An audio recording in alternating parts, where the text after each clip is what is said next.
Apakah nabla ini udah masak? Nabla ini udah masak.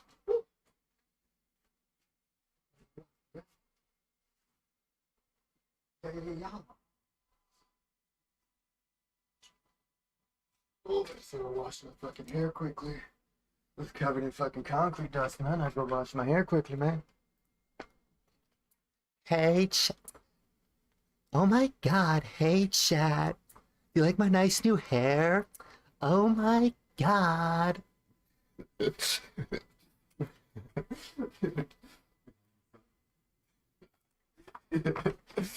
Look, man, we get my flag back on.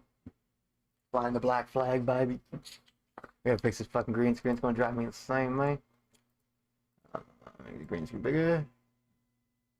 Fucking I don't really care, whatever. Fucking green screen's gonna be a bitch no matter what. I don't really care. You gotta learn to live with it. Or buy 10 new fucking lights.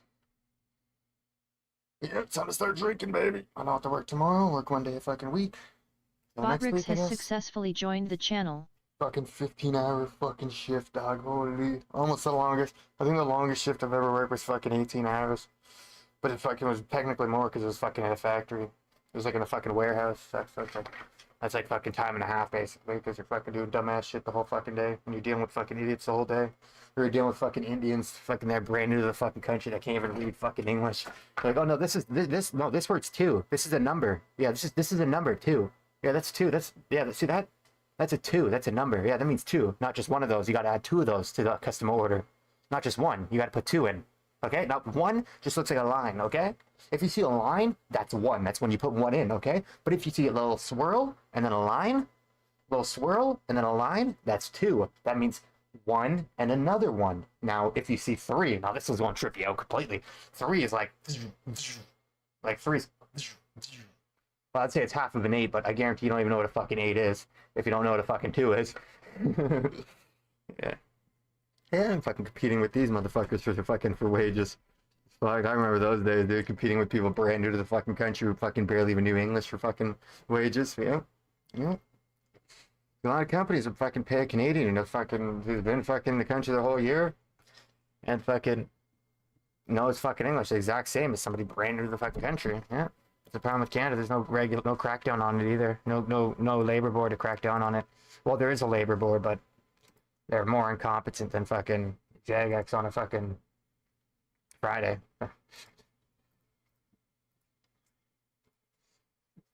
Alright, I need beer quick, man. I need beer myself quick. We got some Bohemian already. I have to work tomorrow, so it's gonna be drinking day all day tomorrow, baby. Hey, baby. Hey, baby. Hey, baby. Hey, baby. Oh, calm down, dude. Calm down, dude. You didn't play RuneScape anymore, dude. You don't even play RuneScape anymore, dude. You did leave the World of Warcraft and fucking all the World of Warcraft players came over and then you realized how dead World of Warcraft was, so you came back. For a cape? For a fucking cape? A fucking cape? It's update day. What's this guy here? It's not even Saturday. On Tasty, he's gone. I think he's participating in some race in Kentucky. He's not gonna be back for like 5 days. So I am your substitute teacher host. We got a lot of news, so let's just get into it. Stupid. All right, Why participate? All we do is inject. Those guys just inject fucking steroids into their fucking legs, dude. And take so many fucking pills, dude. Those guys take fucking crazy runners, fucking like professional fucking runners that do fucking like marathons and shit like that. They take so many fucking drugs, dude. Like they don't have fucking time for to wait for their muscles to recover. They fucking like take this fucking steroid that makes their muscle fucking recover fucking instantly. It's crazy. Yeah, steroids is massive in the fucking running, like professional running and marathon fucking community, because they don't want to wait for their muscles to fucking heal. They just rather hit themselves with a steroid so their muscles fucking like recover right away, right? It's smart if you're making money from it. It's smart, but and they definitely don't test in fucking marathons, right? They don't test it for drugs. Like I said, it was update day, so let's take a look at what Jagex fixed. Yeah. I'm going to try my best to stay positive. And you notice how all those marathons are on fucking like roads? Yeah, it's not good at all to run on fucking hard cement, like sidewalks or roads at all. That's how you know they're on fucking lots of drugs. Yeah, you can't run fucking 10 kilometers on fucking cement without fucking being in so much pain from the fucking impact. Like, not to mention they do fucking 20 kilometers and fucking shit like that. Yeah, your knees would fucking buckle just from the fucking impact constantly over and over. A list of updates. Not gonna lie, nothing really caught my attention, which is kind of insane. If you've been playing leagues, you know there's a lot that you'd like to see changed. In my opinion, the most impactful changes that we saw were the task to pickpocket diamonds from Tazar Her can now be completed with Larcenist. Hydra tails now drop as bone crushers from regular Hydras. And that's really it. I mean, and those are a reach anyways. Although there wasn't many fixes, they did let us know that they're working on a lot. We don't know when these fixes are going to come into the game. I would hope next week. I'm not going to hold my breath. But some changes that will be coming to the relics. Starting off, we have Grimoire. If you have Grimoire and you unlock Kandarin, it's no longer going to force you to go do the Knight's Waves to then re-unlock Piety again. That's so There's been a bunch of issues with the Flask of Fervor and how it works. Well, they with the ripped fucking Grimoire fucking wrong. They said it unlocks all spellbooks and all prayers. All of those are going to be looked at. But it fucking doesn't. It just unlocks the fucking ability to unlock them. It's so fucking, it's like, it unlocks, it opens them all, sure. But you still have to fucking unlock the fucking skills and shit like that, the actual fucking magic skills. They fucking wrote that question so wrong.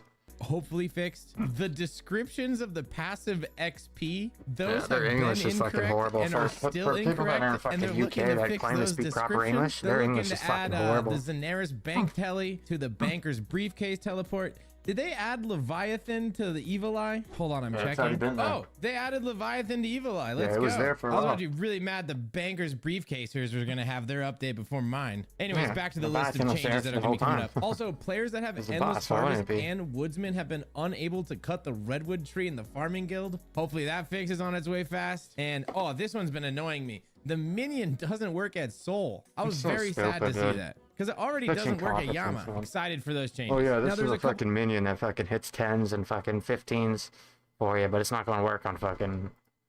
tasks they still need to fix. If you've put your ranger boots inside your Avernic treads and then you equip your Avernic treads, it hasn't been counting as the equip your ranger boot tasks. I don't feel bad for those people. That's really nice that they have both of those. I'm quite jealous. The only other notable one is the bake pie spell doesn't currently count for the cooking pies task. After the task, we have some demonic packs that might be seeing some changes. This is news to me. Apparently Thorns has been stopping you from completing combat achievements that require a specific type of damage to be dealt. I think it's because thorn damage counts as melee damage, so I could see that causing a problem. Hopefully they get that fixed quick. And the only other notable one is the Abyssal Tentacle is not being affected by the saving charges. This has been a problem from the beginning.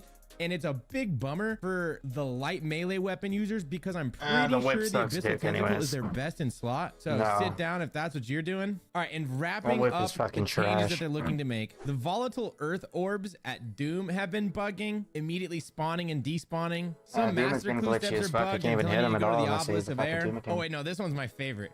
The respawn timer for rabbits in Tyrannwyn is longer than necessary. Don't worry, guys. Help is on the way. Anyways, that's a long list of fixes that are coming our way. I do have some bad news. Jagex has decided that it is better to be honest. They don't want us to speculate on any other changes that will be coming, and they want to set our expectations. So they decided to put out a list of issues in the leagues that will not be fixed. I respect the transparency. At first, when I saw this list, I was a little upset, but it's kind of cool that they're doing this, just so we know. These things will not be fixed during leagues, so no, it's not. It's not cool, dude. We should call them out for this shit, dude. This is laziness, dude. The Shadowflame Quadrant is not going to function as expected. You have at fucking Doom over 400 forever. fucking That employees is and you fine can't in even my fucking run a opinion, fucking because event. that weapon is so With those busted fucking being anyways. glitched to Just shit. use something else. Some other notable things that will not be fixed are Endless Harvest is not going to But if auto move Autoblock at complains Chrome about one of Ujani these or the things, they'll sharp fix it right spots in away. I Priv. guarantee this it, one's man. big. While Wintertot is covered by the drop rate modifier, it is Yeah, if not Autoblock starts covered by bitching the about one of minigame these fucking boost. things, it's So gonna we get are fixed not fucking getting within boosted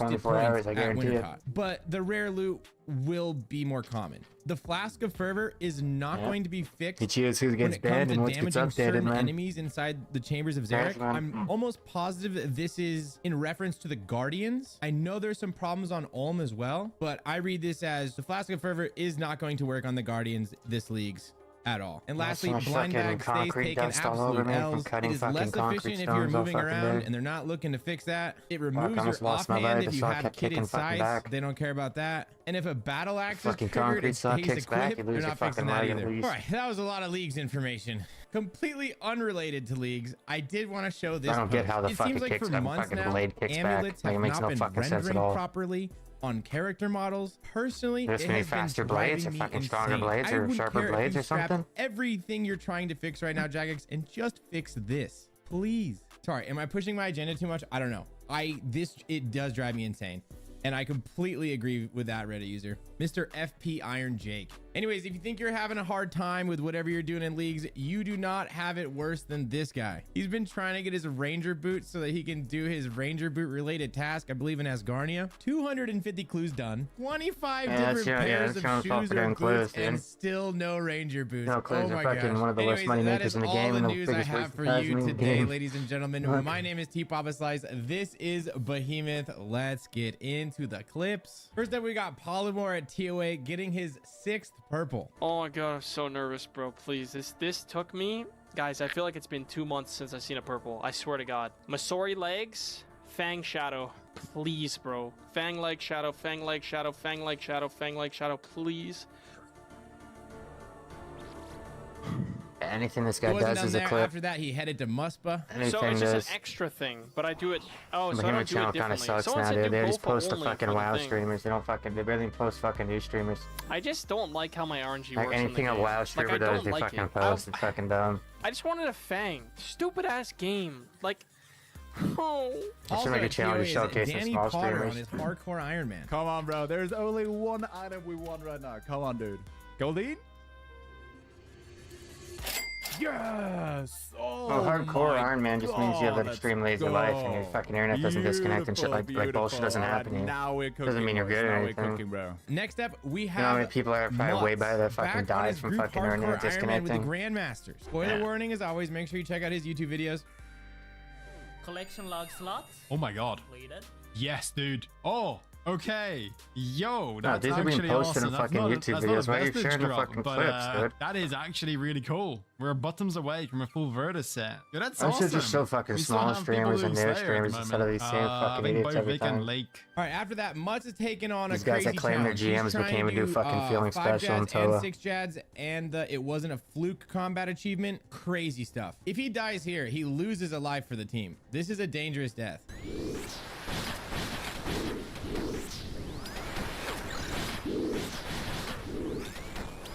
What the fuck? How's your heartbeat? So that's so fake, dude. Your heart's not fucking 144. That's fake, dude.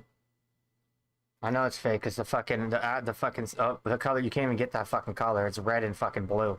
You can't even change the fucking color to it. It's a fake one. If your heartbeat was 142, you wouldn't be sitting fucking still like that. You can watch that back. And you wouldn't be talking calm like that. Yeah, that's just fake as hell, man. Combat task completed. I'm so glad that's done. Oh my god. His heartbeat's still going up. What the So fuck? glad that's done. I'm so bad at this. Oh my god. How's it go up? Way Next much up, we after, got dude. GIM Wop Wit de Chap at next. I should make some fake shit, dude. This is what people like, man. Jesus fucking Christ. You're a grown-ass fucking This man big- screaming over a pet in a video game. Hokey Brid, who loves Holy. camping the GE with his peer, snags one of his biggest PKs ever. No way. What the fuck? No, what the hell? You were DB'd, bro. I just got banked from that guy. Wait! No, no, no, no, no, no, no, no, no, no, no, no. I definitely got claws, maybe a harm. What? Dude! No, no, no, no, no. I never get those f***ers. I never get those people. Are you kidding me? 460 mil? Let's go! I love a good phone clip. I am. Oh, all right. Well, it was nice knowing you. Good friendship. You know? Have a good life, Alex. I like to think I have a pretty nice setup, but this setup I'm about to show you is pretty crazy as well. Guys, Starlinker.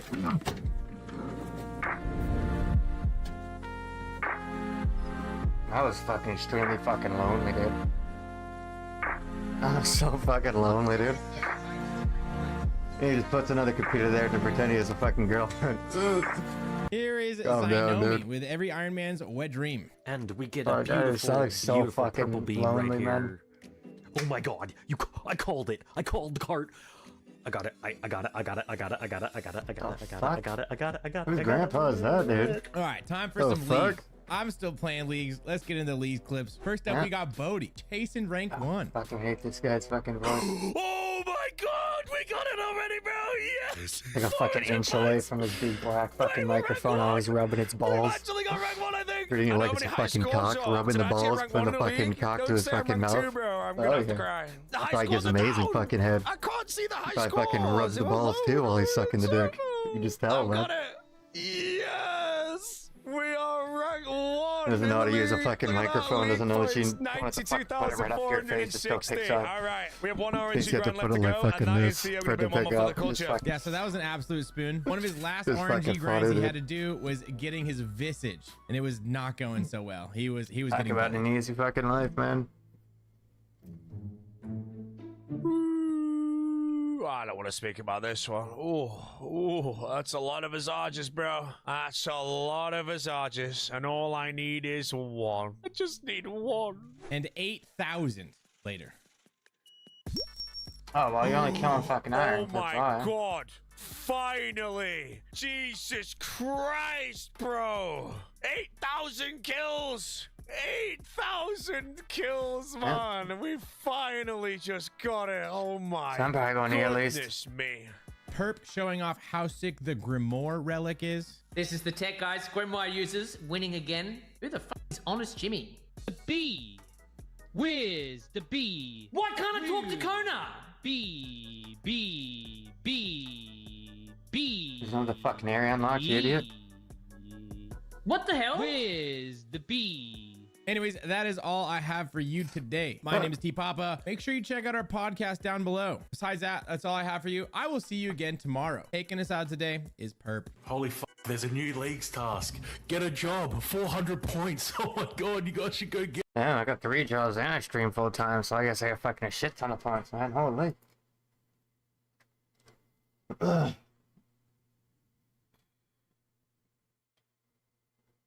Separatist group ordered to take down database containing voting from. What the fuck? Alright. Children found dead in a vehicle. Let me guess, woman? Yes, some mother killed her kids again. Oh. Oh. Confessing to something serious on the internet sounds like a terrible idea, yet people can't help themselves, and that often backfires. One man confessed to faking his father's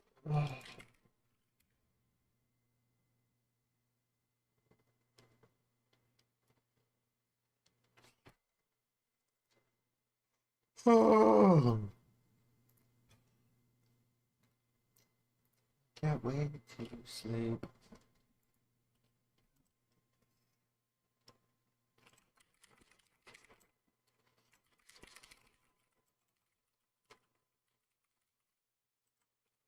I'm so exhausted, and I don't have a chat now, man.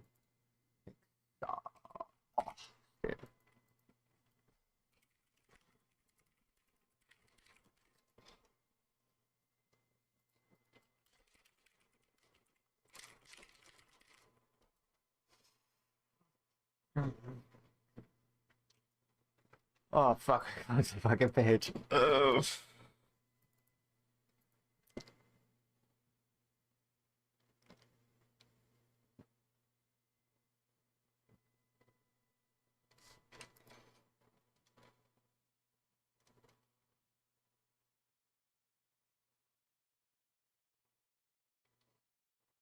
Okay. Everybody's in the plane now.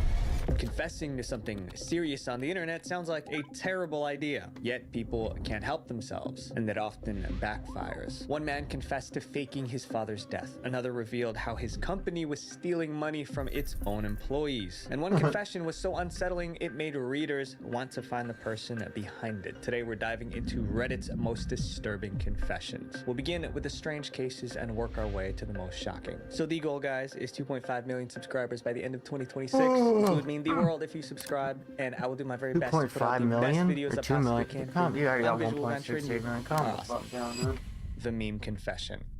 In April 2013, a Reddit user confessed to taking someone's life. He thought he was safe because no one on Reddit knew his true identity, but people online just had to figure out who he was. This story began with a meme called the Confession Bear. It showed a bear that looked sad or guilty. The meme followed a two-part structure. The top line described a situation, the bottom line revealed the embarrassing secret behind it. Usually, the Confession Bear meme just admits to small things like I farted and blamed the dog, or that it actually supports the Mets. Real fun. In April 2013, a Reddit user named Naruto posted his own version, but his confession wasn't funny. It was far darker than anything that came before it. Naruto's confession followed the same format as always. The top line explained the situation. He said his sister's boyfriend used substances and sometimes got violent. Then came the bottom line. That was his confession. He claimed he ended the boyfriend's life by giving him substances without him knowing. Authorities ruled it an overdose. He titled the post, "Finally have the guts to say it." The post got a lot of attention, over 10,000 upvotes and 3,000 comments. Of course, some thought it was just dark humor, but others believed it was real. The comment section turned into a debate as people argued. Getting twisted Naruto teas. The jumped beer store is closed, so I had to go to fucking get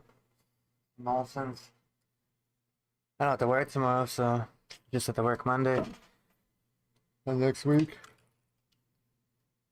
Oh. Worked like 15 hours today, dog. Fuck. I did interlocking driveway and fucking backyard.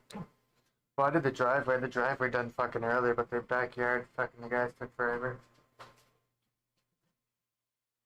Got super drunk last night and gonna do it again tonight. Guess you don't put fucking plastic bags in the microwave. No, no. Something happens to your fucking pizza. The bag says melts into itself. Oh well. Get super drunk last night. I'm gonna do it again tonight. Shit, I'm exhausted, dude. I'm not sure how much longer I can stay awake, dude. Holy. My fucking wrist hurts from fucking using the fucking concrete fucking stone, cutting fucking stones.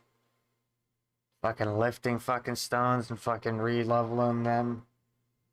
Fuck, dude, my shit hurts, dude. My wrist is fucked, dude. I can't even fuck. It hurts to fucking make my wrist go straight. Fuck. This feels so fucking good. Just keep my fucking wrist like this. If I just go like that, it just fucking hurts so much and it takes so much energy. I don't think I can fucking hold it up for that long. Went and took a drug test today. Oh, nice. Which kind of drugs did you test, dude? Were they good? Did you save me any, dude? But I'm not saying what was true and what wasn't. Then Naruto What kind of effects did you feel? Now people were convinced he actually did it. And that's when Redditors decided to bring him to justice. Naruto's Reddit account did not show his real name, but everything he posted was public. So users went through his old posts and comments. They wanted anything that could reveal his identity. Because he used his main Reddit account, which allowed the internet hive mind to instantly access his personal information, including his date of birth, jobs, location, Facebook, and Twitter information. Piece by piece, they built a profile. Including, they figured out that Naruto was actually 24-year-old Colton Goodbrand from San Diego. Once his name was revealed, the story spread fast. Meanwhile, in San Diego, Colton went online and saw what was happening. People figured out he was behind the confession. His name and face were already being shared on blogs. He tried to control the situation. First, he posted on Reddit saying the confession was just a joke. Soon after, he deleted his Reddit account. But he wasn't done. He sent an angry email to the blog that published his name and face. He threatened legal action if they didn't remove the article, but it was too late for damage control. More blogs published the story. Even worse, Reddit users already sent his information to the FBI. Someone also contacted the San Diego Police Department. Their cold case unit opened an investigation. In the end, police never told the public if the confession was real, but no arrest was made. Later, a journalist reached out to Naruto's sister. They asked if she ever had a boyfriend who passed away in a suspicious way. On grinding tonight. She said, "It's an ill I'm too tired, dude. I know no one who has overdosed. Can't do His it, can only confession watch. may have been debunked, but this next one, unfortunately, was very real. I don't got the energy to The fucking fake play. I don't got the energy to watch. Yeah. life confession. I've built my life and career on lies and fraud. In February 2024, a post with that title appeared on Reddit. The person behind it was anonymous. Their username was transportationok4728, so we'll call him. Fucking run this under some cold water.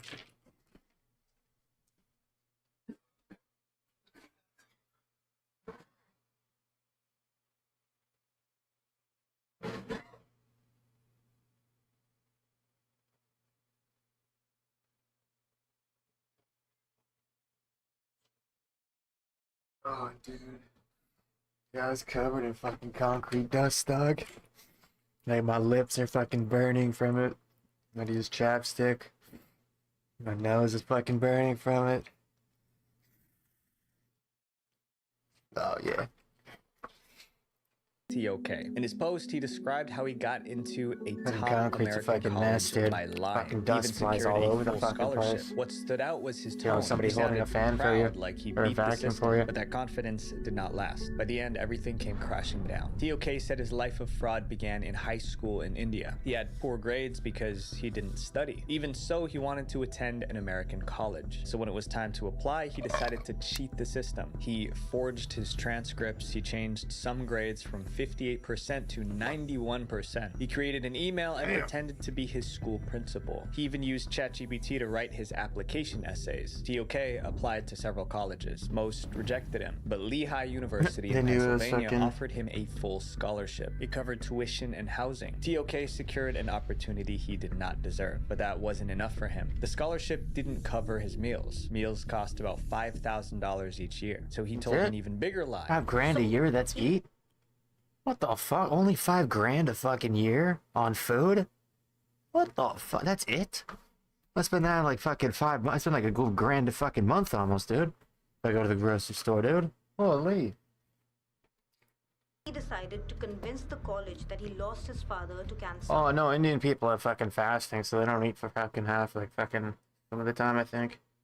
Not too fast. To make it believable, he created a fake death certificate for his father. He claimed that without his father's income, his family had nothing left. The college believed him. They extended his scholarship to cover meals. In August 2023, TOK arrived in the US to start college, but his lies did not stop. He cheated on almost every exam. When it was time to get an internship after his first year, he made a fake resume. It worked, and he got a paid internship. For almost a year, no one suspected anything. Then he went on Reddit to brag about a scam. What happened next made him regret it instantly. Someone who read TOK's post got mad. Very mad. To him, the confession was insulting to students who worked hard. And by taking the scholarship, TOK blocked someone more deserving. So he set out to expose TOK. He noticed something small but important. TOK's Reddit account only followed one university. That university was Lehigh. Then he found an older post showing a building on campus. At that point, the Reddit user took action. He saved screenshots of the confession. Then he sent them directly to the university. About a month later, Lehigh University opened an investigation. The details in the post matched only one student, 19-year-old Aryan Anand. In April 2024, Aryan was arrested.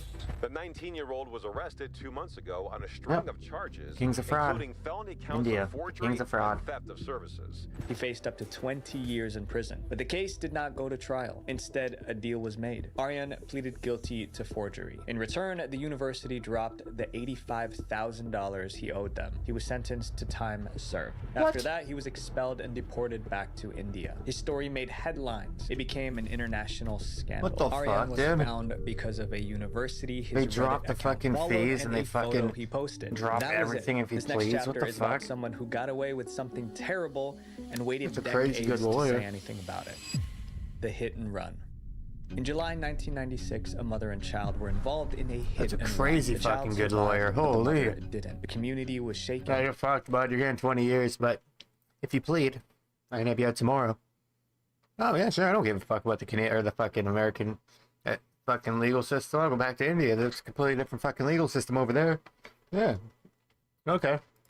What made it worse was that the driver was never found. For nearly 30 years, the case remained unsolved. Then in May 2025, an anonymous Reddit user claimed he was the driver. The confession started with a simple question on Reddit. What is the most messed up thing you have ever done? Most people shared minor regrets, but one response stood out. A user said he was involved in a hit and run in California in 1996. A woman and child were affected, but he said he got away scot-free. He even gave a location. It happened at the intersection of Van Owen Street and Louise Avenue. He said he was only confessing because the statute of limitations already passed. That meant he could no longer be charged for the crime. One user decided to check if the story was real. They searched the location and found an article. You get charged like 20 years later and shit like that, like 50 years later.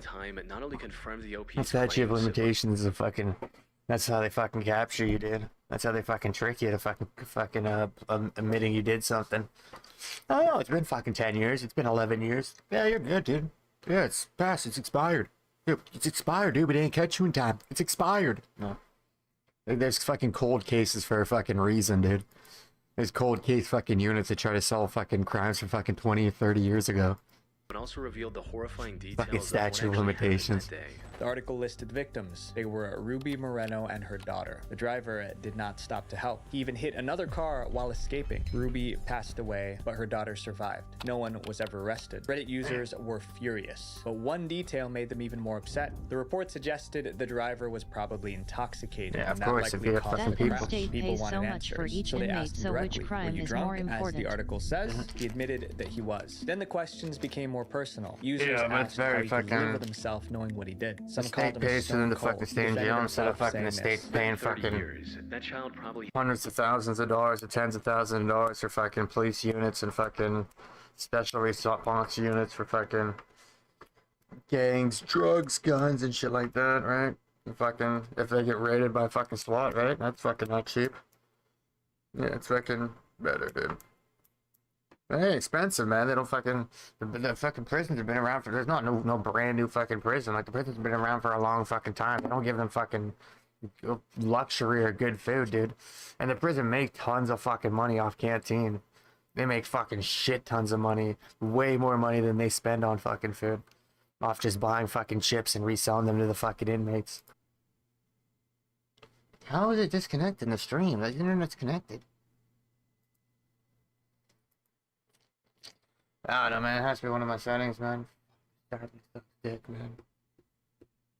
Fuck. Like every fucking night, it just fucks up, dude. It's like a fucking... I just googled it and it's 60k, 65k annually per prisoner. Yeah, they're fucking lying about that, dude. You think they're actually gonna fucking document how much fucking money it fucking costs? Definitely fucking not 60k, dude. You know, like, look at their fucking clothes, dude. It's a fucking onesie. Like a fucking it has no fucking pockets. It's made out of not a luxury fabric. Nah, dude. Not at fucking all, dude. Cops only make a little bit more than that a fucking year. Jail guards probably only make a little bit more than that a year. Out of the car and I don't believe that, dude. That difference raised doubts. He maybe stumbled upon the 1996 article online, memorized key details like the year and the street name to make it seem real, and then fabricated the rest of the story. Just in case, people sent screenshots of the confession to California police. But the status of the case did not change. According to official Around records, here, the hit I and don't run even is think still cops make unsolved. close to This that. next person was wanted for murder and actively They're gonna make posted 100K. about it online. Or like 90k The a murder year. confession. When someone is accused of a crime, they I usually know do Canada, one of they two make things. 100K They or like defend 110K. themselves in So in court, America, or I they think go they on make the like run. 80 In May or 90K. 2017, one man did both. He ran from the police, and at the same time, he told this story online. The post was titled "Wanted for Kitchener Murder." That's where I ran away from fucking... I ran away from the police one time in Kitchener. Yeah.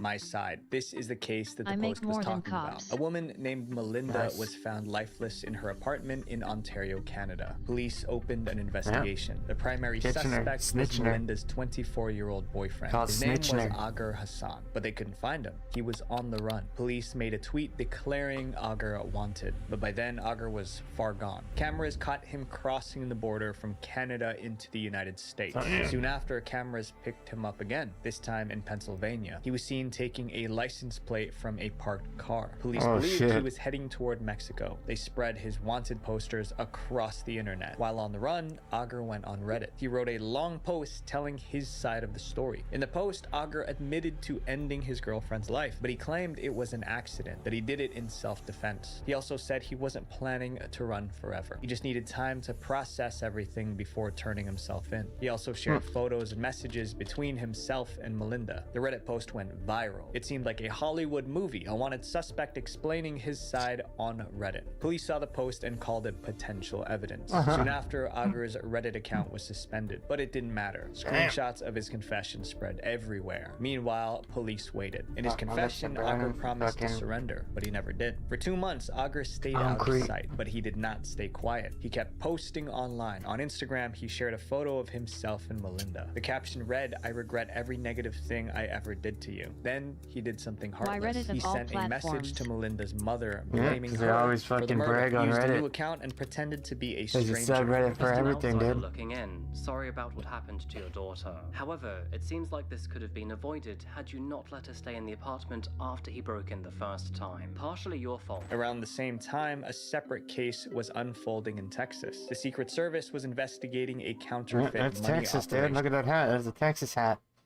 It's a Texas hat, brother. Yeah, that's how I know you're in Texas. You start seeing hats like that, you're in Texas, brother.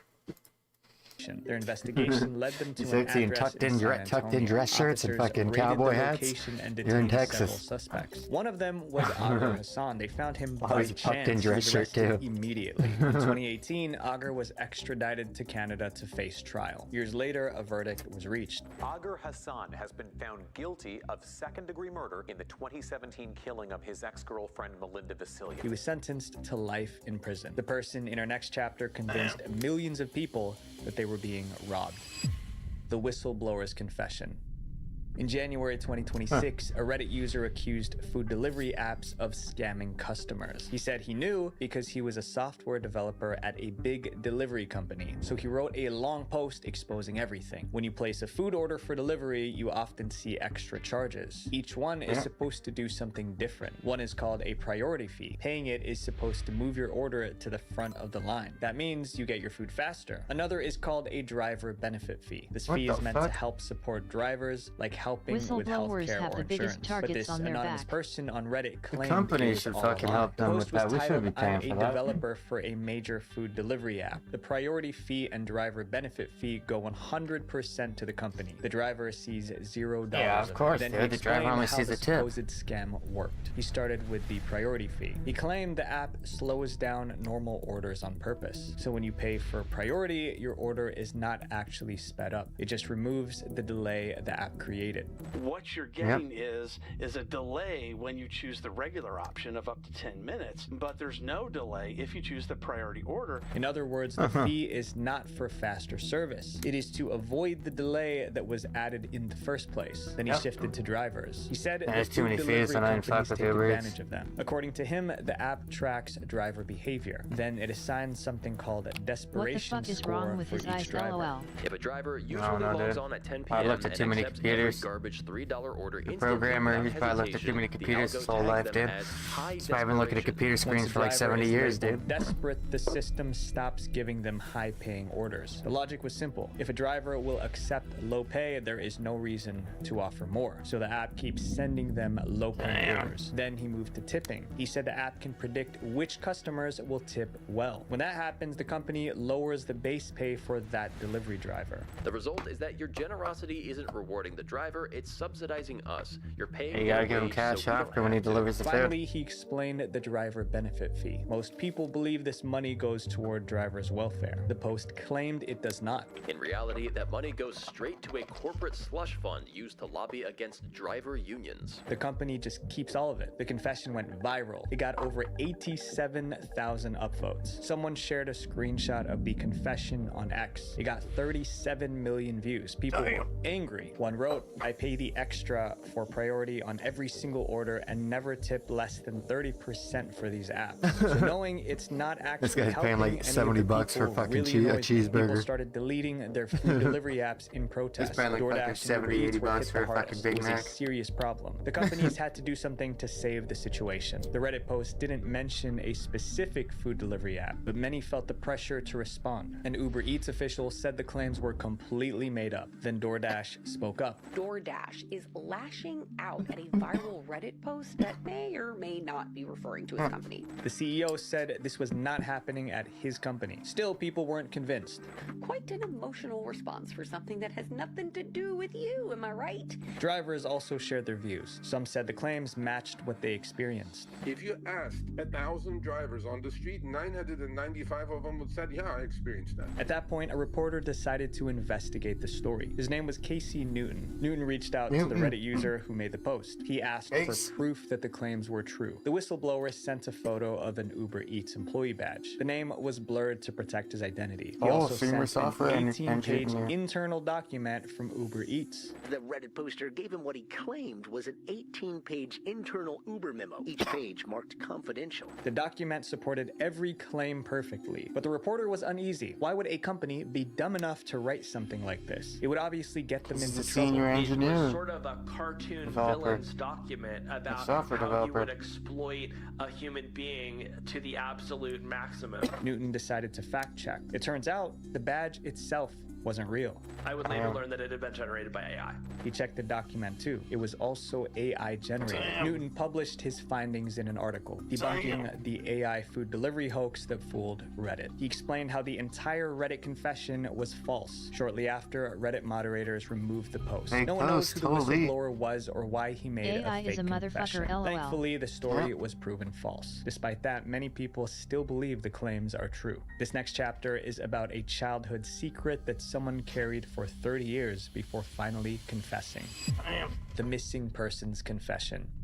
In 2016, a question appeared on Ask Reddit. To those who have accidentally ended someone, what went wrong? One reply was from a man with a 30-year-old secret. He wanted to come clean about something bad he did as a kid. He began by describing his childhood in Missouri. He and his friends had a secret hangout near a dirt cliff. One afternoon, they went there as usual, but someone was already sitting in their special spot. It was another boy from the neighborhood. He had a learning disability. They told him to leave. He refused. The boy started throwing dirt and stones. The group reacted by chasing him. The boy ran near the edge of the cliff, and then the unthinkable happened. He fell. You can guess what happened. The boys made a pact. They would never talk about it. For years, they kept that promise. But the silence didn't last forever. 30 years later, one of the boys shared the story on Reddit. The post got a lot of attention, but one detail made readers suspicious. In the confession, he wrote that his memory gets pretty fuzzy around the moment of the fall, like he wasn't sure how it really happened.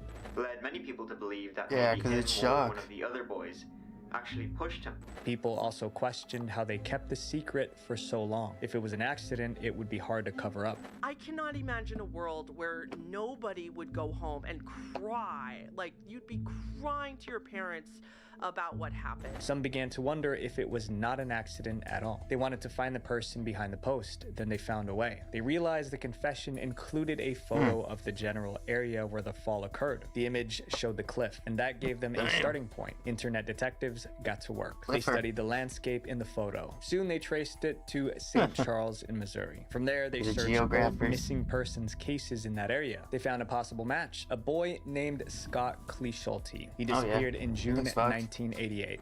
30 years ago today, 9-year-old I got hit so hard with the football. vanished without a Being trace. a football player. He hasn't been seen since, but According to reports, Scott went into the woods to play. He never came back. Over time, the case went cold. Reddit the fuck? users He goes believed into the this woods to case play? was linked to the Reddit confession. does that? The timing matched the location. They go into the matched. woods to start The cliff campfires. in the photo was They're only a burning mile shit. away from where Scott was last seen. They were so certain that they contacted the police. the person that was finding Yeah, the only out time I go in the woods is actually fucking burning shit, I think. the post to law Yeah, we used to enforcement do in that case when we was this kids. could help them solve a missing persons Go case, play in the but woods? What are you doing? nobody Don't you ever just burn shit in the But woods? investigators weren't convinced. They You believed play Scott nowadays was in the woods, kidnapped. kick fucking trees, kick and punch trees. Was forwarded to law enforcement. However, it seems the police are still going with the abduction Chit-chat. theory. The Reddit confession did not help solve the case. Scott Clisholty is still missing. The post was later deleted, and the Reddit user behind it was never heard from again. This next confession is about a dark web criminal who never got caught but felt guilt for the rest of his life. The dark web confession. This confession came from a criminal on the dark web, but he wasn't confessing because he felt bad about breaking the law. He was admitting to a mistake that led to multiple people I feel like losing Steve their not to lives. play The Reddit Runescape post was for fucking titled, "I am 48 hours responsible for the demise of straight. several people." Fucking To explain what exhausted. happened, he started from the beginning. He said he never wanted a corporate job, so he chose a different path. feel like He started Steven selling fucking illegal farming curry for substances, fucking but meeting 2 weeks buyers in straight. person made him Fucking uneasy. He was afraid exhausted. of getting arrested, so he moved everything online. He found a marketplace on the dark web and created a vendor profile. Orders started coming in. The business grew fast. Things were going well, and even upgraded from Yeah, selling just 3 fucking substances 15-hour to shift shipping today, dog. several much more potent options as well. He tracked every order using an Excel spreadsheet. Over time, he focused on 2 main substances. Both were powders. They looked the same, but they were very different. One was less harmful. The other was extremely dangerous, especially if too much was taken. The vendor handled everything himself. He checked orders, packed them, and shipped them out. The process wasn't perfect, though, and one day, it failed. While packing orders, he mixed up the 2 identical substances. He sent the wrong product to the wrong people. But the next was tragic. He didn't realize the mistake for some time. He kept running his business like normal. Then a message appeared in his inbox. A customer complained that their friend passed away after using the product. That's when the vendor checked his supply and realized the mix-up. As time passed, he learned the full impact. 4 buyers who received the wrong package passed away. He said he was overwhelmed with guilt, so he shut down his dark web store immediately. After that, he got a job at a restaurant. He said he never sold substances again, but the guilt stayed with him. After reading his confession, many users responded. Most showed support. They gave advice, showed sympathy, and told him to seek therapy. The confession is still online as of today. These confessions didn't destroy people's lives. Their choices did. The confession was just the moment the Yo dog, do you have Zia on leagues? No. I got fucking the Tunic Shadow though. Oh yeah, I got my Raids Ultra Rare. Raids Ultra Rare voucher. My Fang, my Ward, my Light Bearer. Now I can unlock that next, dog. Well, I'm just tired. I've been working all day for like 15 I hours got that straight. shit on top 2 lol. Second run. Oh yeah, I got mine like 3rd or something like that. Yeah, I fucking got my Fang kit. Got fucking the whole shebang. Working sucks. Yeah, I don't have to wait till Monday so I can drink all day tomorrow, so. Yeah, mad long day, dude. Fucking. Please like the video, dogs. Holy. Oh yeah, we're fucking. Oh. I can't even. Bro, I got 2 kids and I don't work lol. I can't even focus to play Runes, so I can only watch. I can't even play. I can only watch, and my wrist hurts from fucking lifting fucking. Cause I'm a paper millionaire. Lifting fucking concrete stones and cutting fucking concrete stones all day at the big ass concrete saw. Yeah, my wrist is fucked, so I can't even fucking game.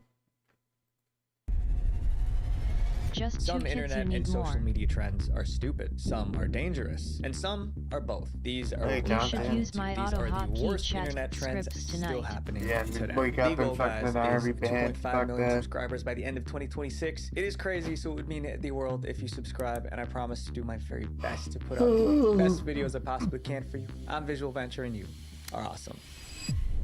Swarming. This trend is awful because it doesn't affect those doing it. My Instead, it account causes problems for banned random right people away who for just fucking happen to bonding. be.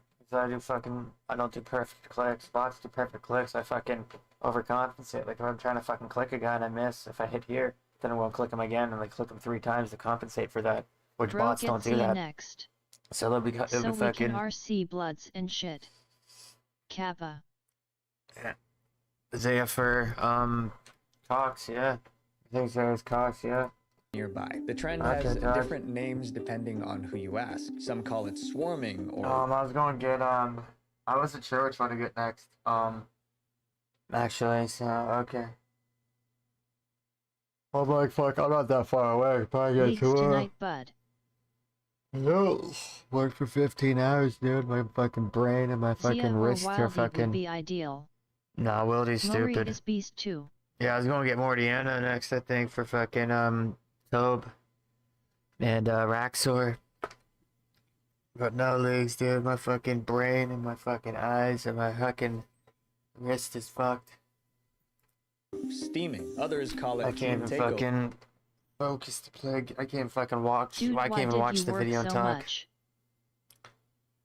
Because you gotta do what you gotta do, dog. When there ain't no work around, when Toronto's in an all-time high unemployment rate, you got but fucking the idea is the same. 3 months behind on fucking rent. Mobs of young people to show up You gotta make some money before I fucking total chaos. end up People fucking use homeless and I TikTok can't and stream it all Snapchat for you to gather guys. hundreds of teens in the same place at the How same bad time. is the It could be recession a up there? store, a fast food spot, or even a parking lot, and they all show up for one reason: I've been to cause chilling here trouble. in Illinois. Is it advertised as a let's come cause chaos? For the most part, yes, that's what it appears to be. It's bring your drama. During these swarms, people become rowdy and the property is damaged. But this Bring your trend isn't drama. new. It traces back to a crime from years ago. In the early 2010s, flash mob robberies started happening. Groups would rush into stores, grab what they could, and run. Because there were so many people, the staff was overwhelmed. It was impossible to 50 people, stop yeah. or identify any of the culprits. There are reports of flash mob robberies happening as far back as 2011. At the time, people used text messages and early social media to plan raids. But today, technology just makes it much easier. Now, a single post can reach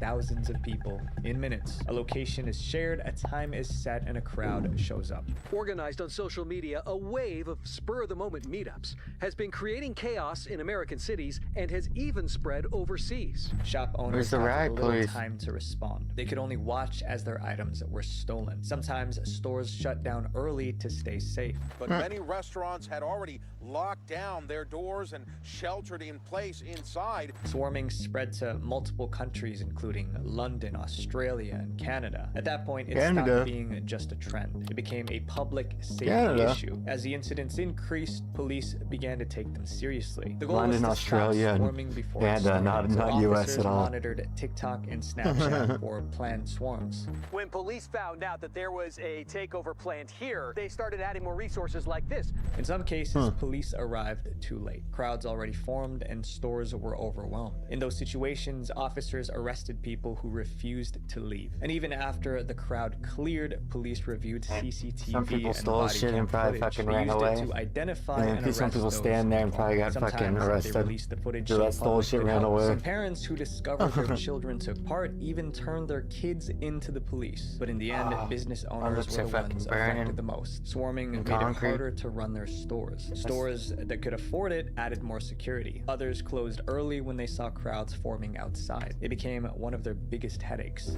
And the problem is they don't recognize the financial and economic damage they're doing to that community. Unfortunately, there's no clear way to shut down this trend, especially because there's no clear leader. It's just a group of troublemakers acting at the same time. Swarming is still happening as of today. And as long as social media makes it this easy to organize, we don't know when it will end. Our next chapter is about creators who found a way to go viral by filming people at their lowest point.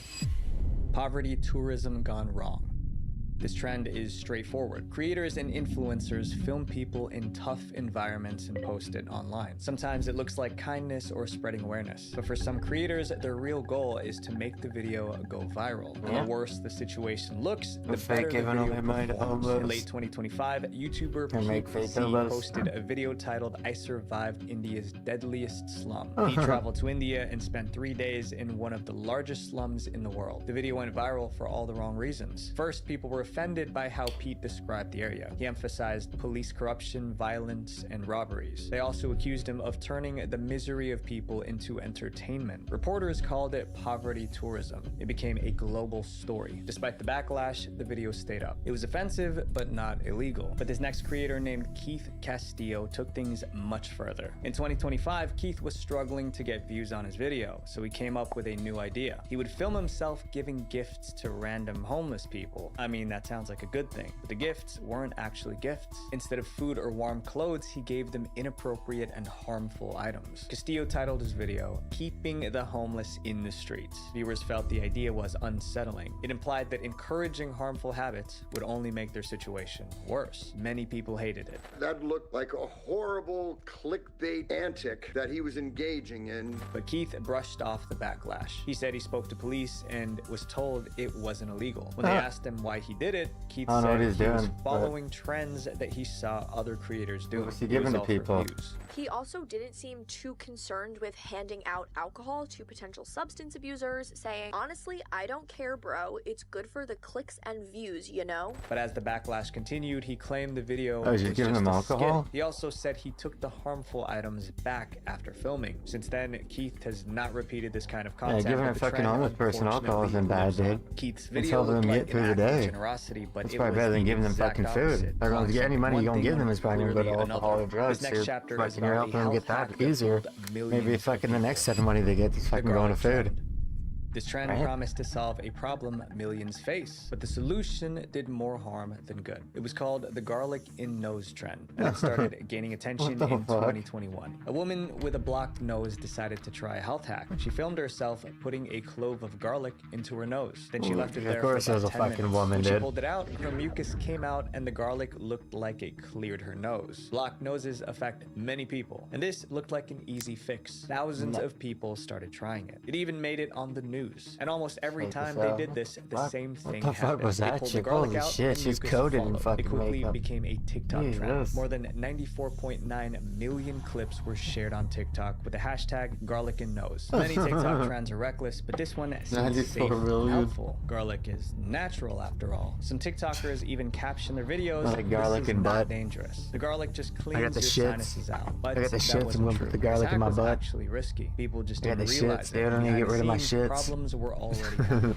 One TikTok user said she massively regretted trying this trend. She pulled the garlic out after just 1 minute because her nose started burning. But Oh, even after shit. removing it, the irritation lasted for a while. Another Figures that. person had it worse. The garlic got stuck inside her nose and she ended up in the hospital. Doctors had to suction it out. But people still didn't think the trend was a problem. After all, it looked like it was clearing mucus. That's when doctors stepped in and they shut the idea down. They said the mucus coming out wasn't a good thing. It was a sign that something was wrong. Doctors explained that the mucus was a sign of irritation. Garlic contains harsh compounds that can irritate the inside of the nose. The body wants to expel the garlic and its chemicals, so it creates an overflow of mucus to flush out that irritant. That's why so much comes out at once. The volatiles in garlic can actually burn the mucous membranes of the nose. Doctors warned it could lead to infections. Even with all these cases and warnings, the trend is still around. Doctors are still warning people to stop. It seems to come back every flu season because it looks like an easy fix. But in this case, this cure can leave Yep. you even We'll worse. do Up anything next for an is easy a trend fix, that man. made homeowners fear for their safety. Yep.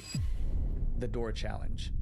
The door kick challenge started in 2021 as a prank. College students Let's run up and kicked kick. dorm room doors to scare their friends. But by the end of the year, it got worse and spread to neighborhoods. Teenagers would kick the doors of random houses and run away. The people inside didn't understand what was happening. Either a car had hit my house or somebody was trying to break in. Yeah. Which seems pretty stupid since my truck was right here in the driveway. Most homeowners thought someone was trying to break in, but when they came outside, no one was there. Only a damaged door. Police quickly Like Nicky Nicky 9 doors leveled up, dude.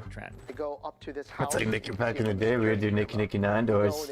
But yeah, now they got the fucking rings.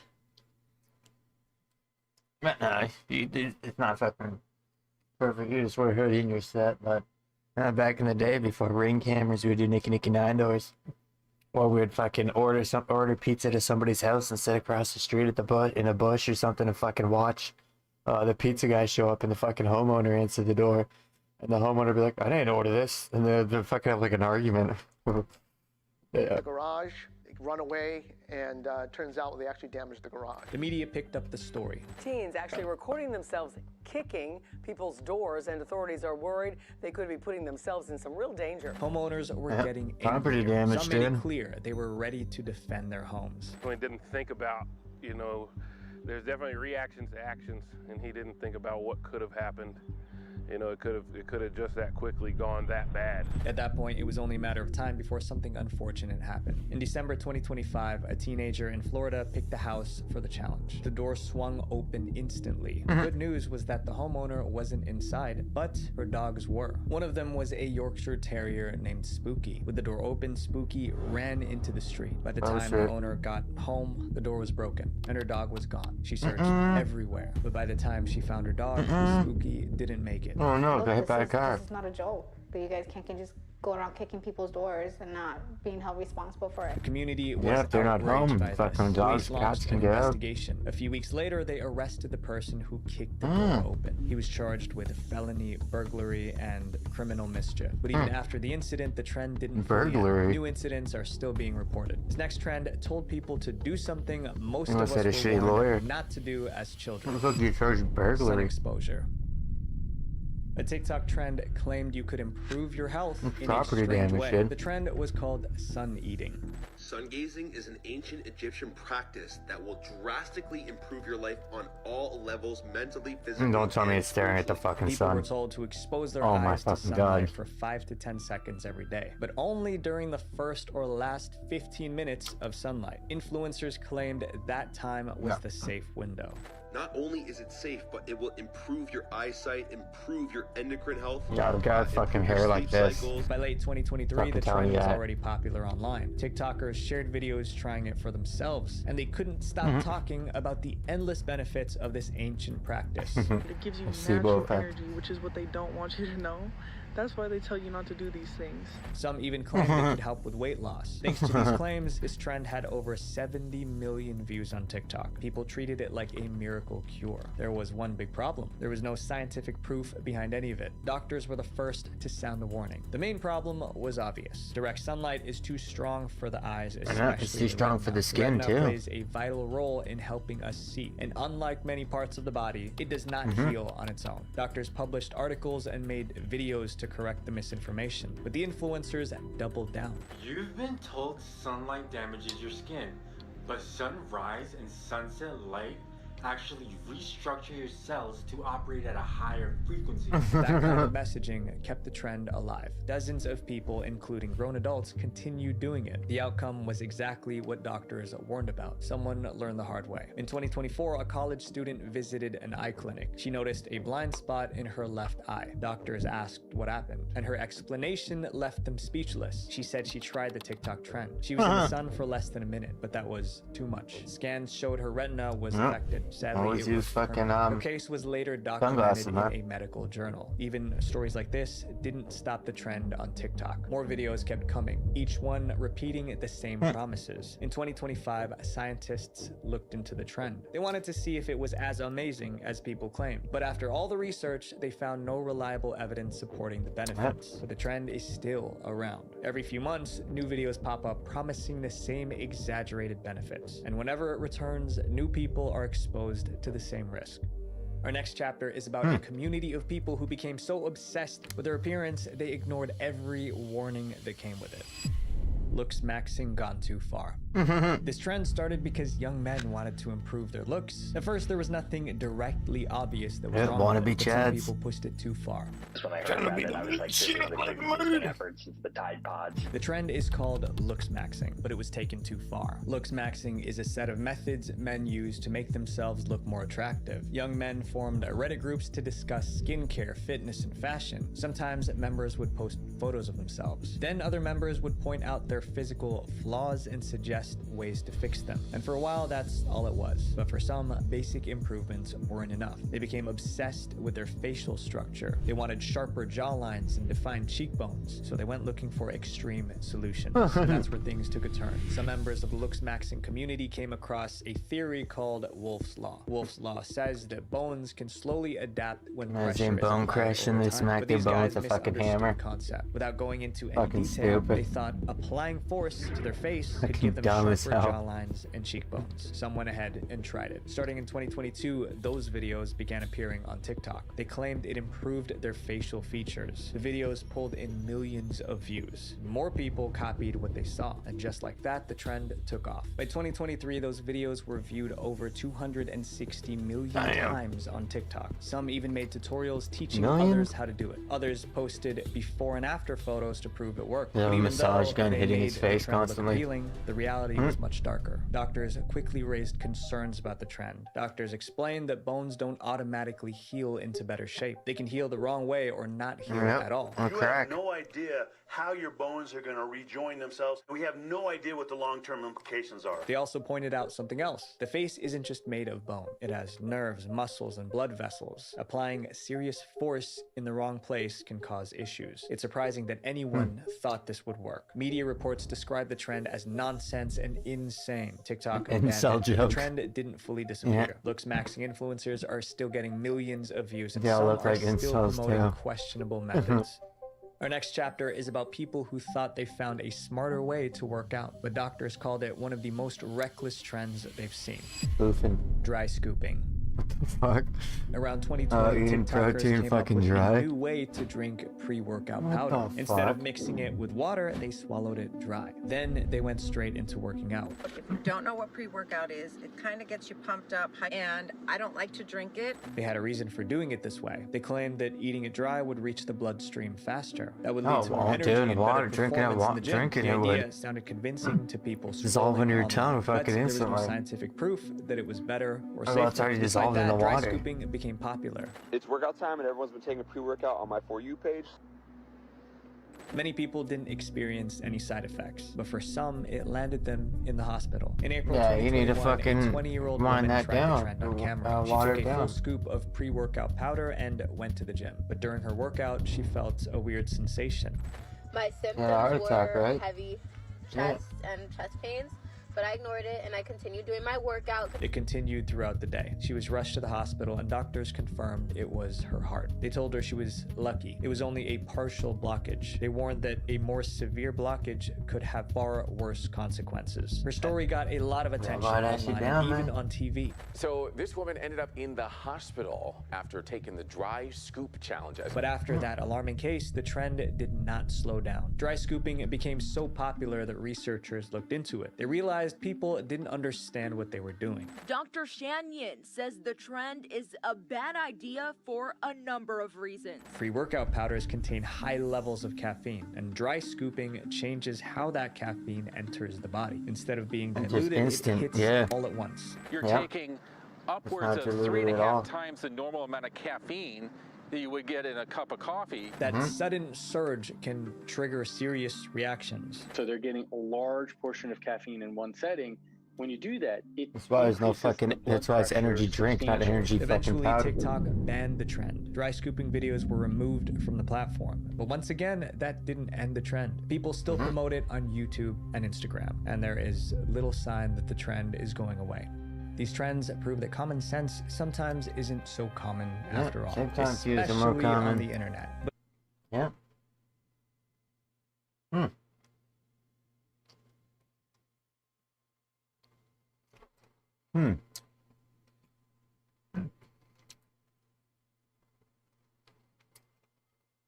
See, Coachella is the worst. Welcome back to the Papa Meat channel. How you doing? How you doing? Coming to sundown because today we're going to talk about one of the biggest music festivals of the year, Coachella, baby. Oh yeah, give me that sick Coachella montage. Well, best damn time to find a girlfriend is when Coachella's on, because all the sluts are at Coachella. A place where all the You find a biggest nice artists girl where you pile live. into a massive venue for 2 weekends of All sluts are at Coachella, so performances. fucking all the Coachella good has girls are at cemented fucking itself home. as the ultimate supplier of FOMO, fear of missing out. Whether it's influencers desperate to make content or music fans who who want to see their favorite artists, it's truly absurd the lengths people will go to attend this event. Nick, have you gone to Coachella before? I've gone twice, baby. Was it actually worth it? The first time was. I Nah, saw, everything's like 30 bands overpriced when I and was there. fucking. And then the next The year, artists I literally suck. think I only saw like 2 concerts a day. Don't you have to camp out there and stuff? Yeah, we did the camping, which I liked. I'm not a big fan of music festivals. It's a young man's game, is what it is. I got lucky That's the extremely first time overpriced. because when you buy the tickets, you don't know who's playing. So like a year in advance, you have to pay for the tickets. Well, I mean, you know it's going to be some big act or whatever. And there's so many bands, but luckily I was really big into music that year. Not anymore. Not anymore. Yeah. I was really into music that year, and I've kind of faded out of it. I don't listen to music anymore. Has there ever been any metal? Yeah, there's metal. Really? Yeah, the year I Barely went that anything. kind of sucked was when Radiohead came back. Yeah, it was like that's their it. first year touring again, and they Barely had the any worst fucking stage metal. problems. They came out, played 2 songs, and then their music cut out, and they'd sit there. You could just hear the. I'm and he's like, they don't play that song anymore. Isn't that the most popular one? I get it. I'd hate to play the same thing too. You know what I'd say though? It's your biggest fucking song, Dance Monkey. That's what I'd say, dude. They've evolved in a. Fuck them. This is especially strange considering that every year there are horror stories from attendees that paint the venue as some sort of dystopian hellscape. Which, to be fair, some of the pictures I've seen is Coachella not far wins. off. It looks like the set of Mad Max sometimes. The way people dress and stuff. Yes, the way that it's dressed, it's kind of out in the middle of the desert, whatever. It's maybe not as bad as like Burning Man, but it still has like a taste of it, you know what I mean? Things can get pretty crazy after all. When you put thousands of drug-filled concert goers and influencers like James Charles, remember that James Charles picture where his ass was out? Can you imagine being at a concert where James Charles is lurking around? The Spooky Man. Yeah, that's what the locals say. The Spooky Man is spooky. Spooky Man. Who, James Charles? He just does makeup. Spooky Man. I don't like him. The Shadow Man. That's what they call James Charles. They call James Charles the Shadow Man. All you see is a giant silhouette of like huge fucking big ass lips and a giant ass. Hi, sisters! Ah! Yeah. So, let's explore the insanity that is Coachella. The first Coachella festival began in 1999 because its founders wanted a place to celebrate music, art, and culture similar to that of the Glastonbury Festival in the UK. I also wonder if it's also because of the Woodstock resurgence in the 90s too. Oh, probably, yeah. Because there was a lot of, and then the Woodstock 99, I'm pretty sure that's where people died. The lineup of the inaugural event consisted of artists like Tool and Rage Against the Machine, and attendees would spend as little as $50 for both admission and parking. They'd either pay for a cheap nearby hotel to stay at during the event or simply sleep in their cars to save a couple bucks. The venue was much smaller than it is today, but the shows were much more intimate. And people have fond memories of the earlier years where the venue was not densely packed and people could appreciate the music without social media interfering. It's kind of I feel like people go there just to get pictures now. It's for the gram now. You just go there to get your pictures. Once again, show the James Charles pictures. That's the pictures you're getting. The Shadow Man's lurking, waiting for a camera to be on him. You gotta take a picture at the Ferris wheel. It's the Coachella Ferris wheel, man. Oh, is that like a? I'm pretty sure I have a picture where I'm standing out in front with it, but were you shirtless? I was shirtless. Yeah. That was back when you were. When I was good. You had your pecs and your abs. You were definitely showboating. Were you peacocking a little bit to see if a girl would? Yeah. Well, why not? I'm at Coachella. You know what I mean? Sometimes the cucumber tastes better pickled. People felt like Coachella was all about celebrating music without alienating fans who didn't want to drop $150 to go to festivals like Woodstock at the time. And in fact, this made Coachella a counterculture event that gained a lot of respect in the early days. And over time, ticket sales went up. And it began actually making a profit. And this allowed its organizers to book larger artists with much more variety, as well as massively expand the venue space. And by 2012, the event now extended to a span of 2 full weekends, and ticket prices started to rise farther than what the average person was willing to pay. And the lineup started to expand from alternative and indie rock to things like hip-hop, electronic, and pop music. And throughout Coachella's history, art was also a big focus on the event. Instead of simple art installations scattered throughout the venue, you could now see massive pieces designed by well-known artists. Around this time, fashion was also starting to become a big aspect of the event too. No longer do people just wear casual clothing like band t-shirts. People today compare it to the Met Gala in the sense that the outfits seen during the event would literally shape fashion trends. This is all to say that Coachella had a whole culture surrounding it, one that slowly morphed into something way different than what it once was. It's normal for events to grow and change over time. Many who attended Coachella in earlier years started to hate how mainstream the festival was becoming. Yeah, Justin Bieber plays there. Like, what the fuck, dude? Once it becomes popular, it's not cool anymore. I used to pay Fuck $50. that It's place, also, dude. that was 15 years ago. I paid. I Like think the shittiest fucking artists. They got like one artist. That's not go to including the parking. maybe two. So this is just to get into That's the just to festival. get in, but that's all 3 Drinks days. are like fucking and like that's why, 30 like, the bucks first time I for was a like, oh, it's fucking worth beer. it. 'Cause if you think about it, it's 150 a day. I saw like 10 bands a day. I mean, if you save up for like a whole fucking year or whatever, It's I mean, just like, so crowded now. I mean, I can't even imagine. I mean, I almost refuse to go to shows that have like if it's more than 800 people. Yeah, I'm really not going. Honestly, I'm I'm not. just going there I'm to not bang gonna some go. One of the fucking worst things that come from rave Coachella's house, that's mainstream about it. appeal was that it became an experience rather than a music festival. It was less about music and more of a status symbol gained from going to the cool, popular event of the year. That's just gonna happen though too. You know, once it becomes a cultural thing, especially with the fashion stuff, it's a different kind of cosplay almost, is what it seems like. It's like, oh, we're going and we're doing like the most absurd, impractical outfits that are just so we can take pictures, and like that's the event. I don't really give a fuck about the music. I just want to go and experience that kind of thing. What the fuck was that, dude? I have respect for that. It's your time and money. You can do whatever you want. Oh, of course. But I'm just saying that if it is this like multicultural, like it isn't just music, it's all about art. I think what becomes annoying though is that if you slice up the pie too many times, you have like, okay, well this portion of people are just here for fashion, this portion of people are here just for music. If you're trying to go see a band but like nobody gives a fuck about it, you're fucking with everybody's experience. Then I think the experience becomes too divided. While the festival is an impressive commercial success, in many ways it has lost its luster. The event is no longer something that anyone can afford. For example, a 3-day pass can now cost up to $650. And like with anything nowadays, scalpers are always there to drive up the prices of tickets purchased at the last second. This year, scalpers made massive profits selling weekend tickets for $4,000 to $5,000 after the event had sold out. And Coachella now offers access to special, luxurious accommodations like their Safari Decepticons, most likely. Campground, which can cost as much as $12,000 to rent out. Safari Campground. The little bungalows. They just give you a tent and maybe a coconut tree. Or something, you know, whatever, or a tiger plushie. There's an option to rent on Airbnb, but the prices are straight up demented. Properties in the area will shoot up thousands of dollars during the event because they know someone will eventually end up booking them. And those who can't afford this will simply pay for a small patch of land in order to park their car and camp out. If you thought this just meant sleeping in your car, you'd be dead wrong. There is a whole culture behind car camping online where people show off their insanely elaborate setups. Some people will spend well over a month planning the layout and ordering the things they need. And one influencer showing off his room tour included things like fake house plants, a clothing rack, a decorative knickknacks, and even a director's chair for some reason. I remember seeing this. Guy got a lot of hate. I get it. It's fucking stupid. It feels like that's like a very performative kind of thing. I equate it to the refrigerator videos where it's just like people have like all these little containers for their tiny sodas and juices. Those are satisfying videos though. I mean, every time I see that, I'm like, I gotta try that out actually. It's a nightmare to organize though. This feels like an extension of the fashion trend to me. It feels like it's a part of that performative kind of like, oh yeah, it's like I'm dressed here, I'm ready, and also this is my tent. Look how elaborate and like weird it is. You know, it feels like it fits into that same culture for me. I don't know why. Which, to be fair, if you're trying to get some sniz, dude, if I'm trying to get some pussy and I bring them back to this amazing oasis, you think they're gonna be happy? She's gonna be like, oh yeah, someone's got the safari hut. You should check out my safari hut back in the game. Do you think this is good? Got the whole fucking set of Jumanji over here, dude. Are you kidding me? Come on back.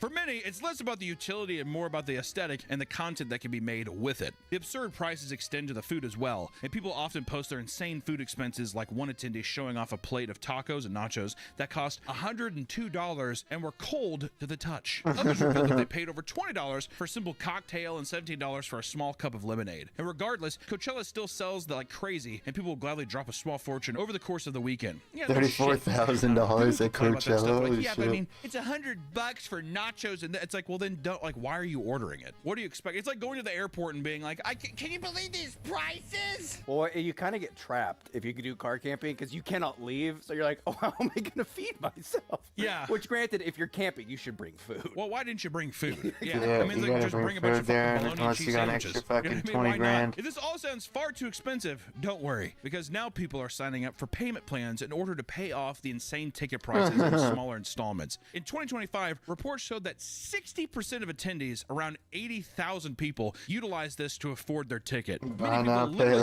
take on this payment plan with zero guarantee that they'll be able to pay off every month. And on the Coachella subreddit, one woman titled a post, quote, "Hey, Coachella fam, I need help." And she explained, "Hey, Coachella fam, I need help." And it explains how she needs someone from the community to lend her $272, quote, "in the spirit of Coachella," because the charge is coming in just days before she gets paid from her job. E-bagging online to basically pay off the Coachella loan sharks that you had. You know what I mean? Come on, hello, Coachella fam. I need you guys to bankroll me. Thank you. You think, you know, the thing though, is that women, sorry, women, being a little misogynistic here. If you're like an attractive person, even if you're a guy or girl, if you're an attractive person, you could post a picture of yourself and be like, looking just for help on this ticket. You would 100% get people doing that just for the fact of like, you want to link up? Like a million%, a million billion percent. You get your ticket bought and you get flew out there and you know you don't have to meet the fucking guy. Pay for their tickets so they can hang out with girls them. get free trips there easily. I thought you paid so you could hang out with a girl or something. You weren't invited, but you heard the people.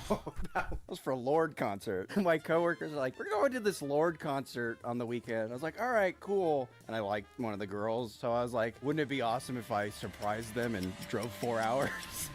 It just came to the concert. Oh no! Didn't you find them there? Well, I texted them. I was like, "Hey, I'm at the Lord concert." They're like, "What?" All right, let me hang out with you now. The funny and scary thing for them good on a was Wednesday. we weren't really good friends. Or the at fucking time. South Park And Lord when episode. I That got shit there, fucking I killed just me, stood dude. like this and did not like bob my head or So see. for people that are wondering what he's saying, like he was arms crossed, could not look stiffer, and he's just looking up at the stage. There was an 18-year-old there with like 3 23-year-old women. So his thought was like, "Oh, I'm gonna rent a hotel and I'm gonna have a crazy sex party afterwards, right?" So when I showed up and the girls were like, "You're fucking up my plan." They're like, "Nick, what are you doing after the concert?" And I was like, "Oh, I think I'm just gonna sleep in my car." I brought like a Tempur-Pedic mattress and put it in the back. Nice, dude. Hell Did you think you were getting lucky with the Tempur-Pedic mattress? No, but I did think this would give me brownie points. Like, they think I'm so fucking That's cool. sick, dude. I'd love to sleep in the fucking car, man. That'd be awesome. You got a fucking stereo, you got heat. Surprise. That'd be fucking sick, man. I think I worked the next morning, so I left at Oh, like yeah, 7 man. a.m. Is that when you're slinging za? Yeah. Oh, yeah. Fucking Nice, dude. heat, Influencers with money fucking to spend, however, sound system, will admit you're set, publicly to man. spending as much You got as surround, not just a $400,000 sound to get system. the We got full surround Coachella system experience. and From private bass. jet flights to insanely expensive Airbnbs, flying out You ever various fucking people. turn up the bass on your car, fucking sound system? Shit bumps, dude. James Charles. You're probably gonna fuck it up eventually, but you get a new Nah. sound system for $100, Only if I $200 know for a fact that the Shadow Man's It's way not gonna be better. there. James? Can you imagine being in a tent and then, you just see the silhouette of James Charles outside? If you hide your lipstick and mascara, he can't hurt you. The most absurd part about Coachella is that no matter how much money you drop in order to live in luxury, there's only so much you can prepare for when you reach the venue. In 2025, the first weekend of Coachella was off to a horrible start due to what was being referred to as Coachella Carmageddon. People that wanted to utilize the car camping lots found themselves trapped in a never-ending gridlock. People were reporting over 12-hour delays with limited access to bathrooms. It looks like District 9. Yeah, the fucking washrooms, That's how they're fucking referring to each alcohol's other. They're all eating overpriced, cat food and food's shit. People flooded overpriced. social media ranting about Washrooms how are long they've crazy. been stuck, claiming that I mean, I people were pissed shitting in the outside, bushes dude. and desperately in need Yeah, of I food. pissed outside According for to sure, one dude. I wanna TikToker, wait in the a woman line was for a even hit washroom. by a car as she attempted to stop it from cutting in front of her in line. It takes about like an hour or two. To Yeah, get through everyone there's normally. driving on They have, fucking like, Molly these and shit. lanes, and they Yeah. have someone inspect your car because they're trying to find drugs and shit. Like it's a fucking border patrol or some shit. Like literally, yeah. They made you take out literally everything. like the video Did you have to do that? Mm-hmm. Because Oh they my smelled God. a little funk. It's just me, sir.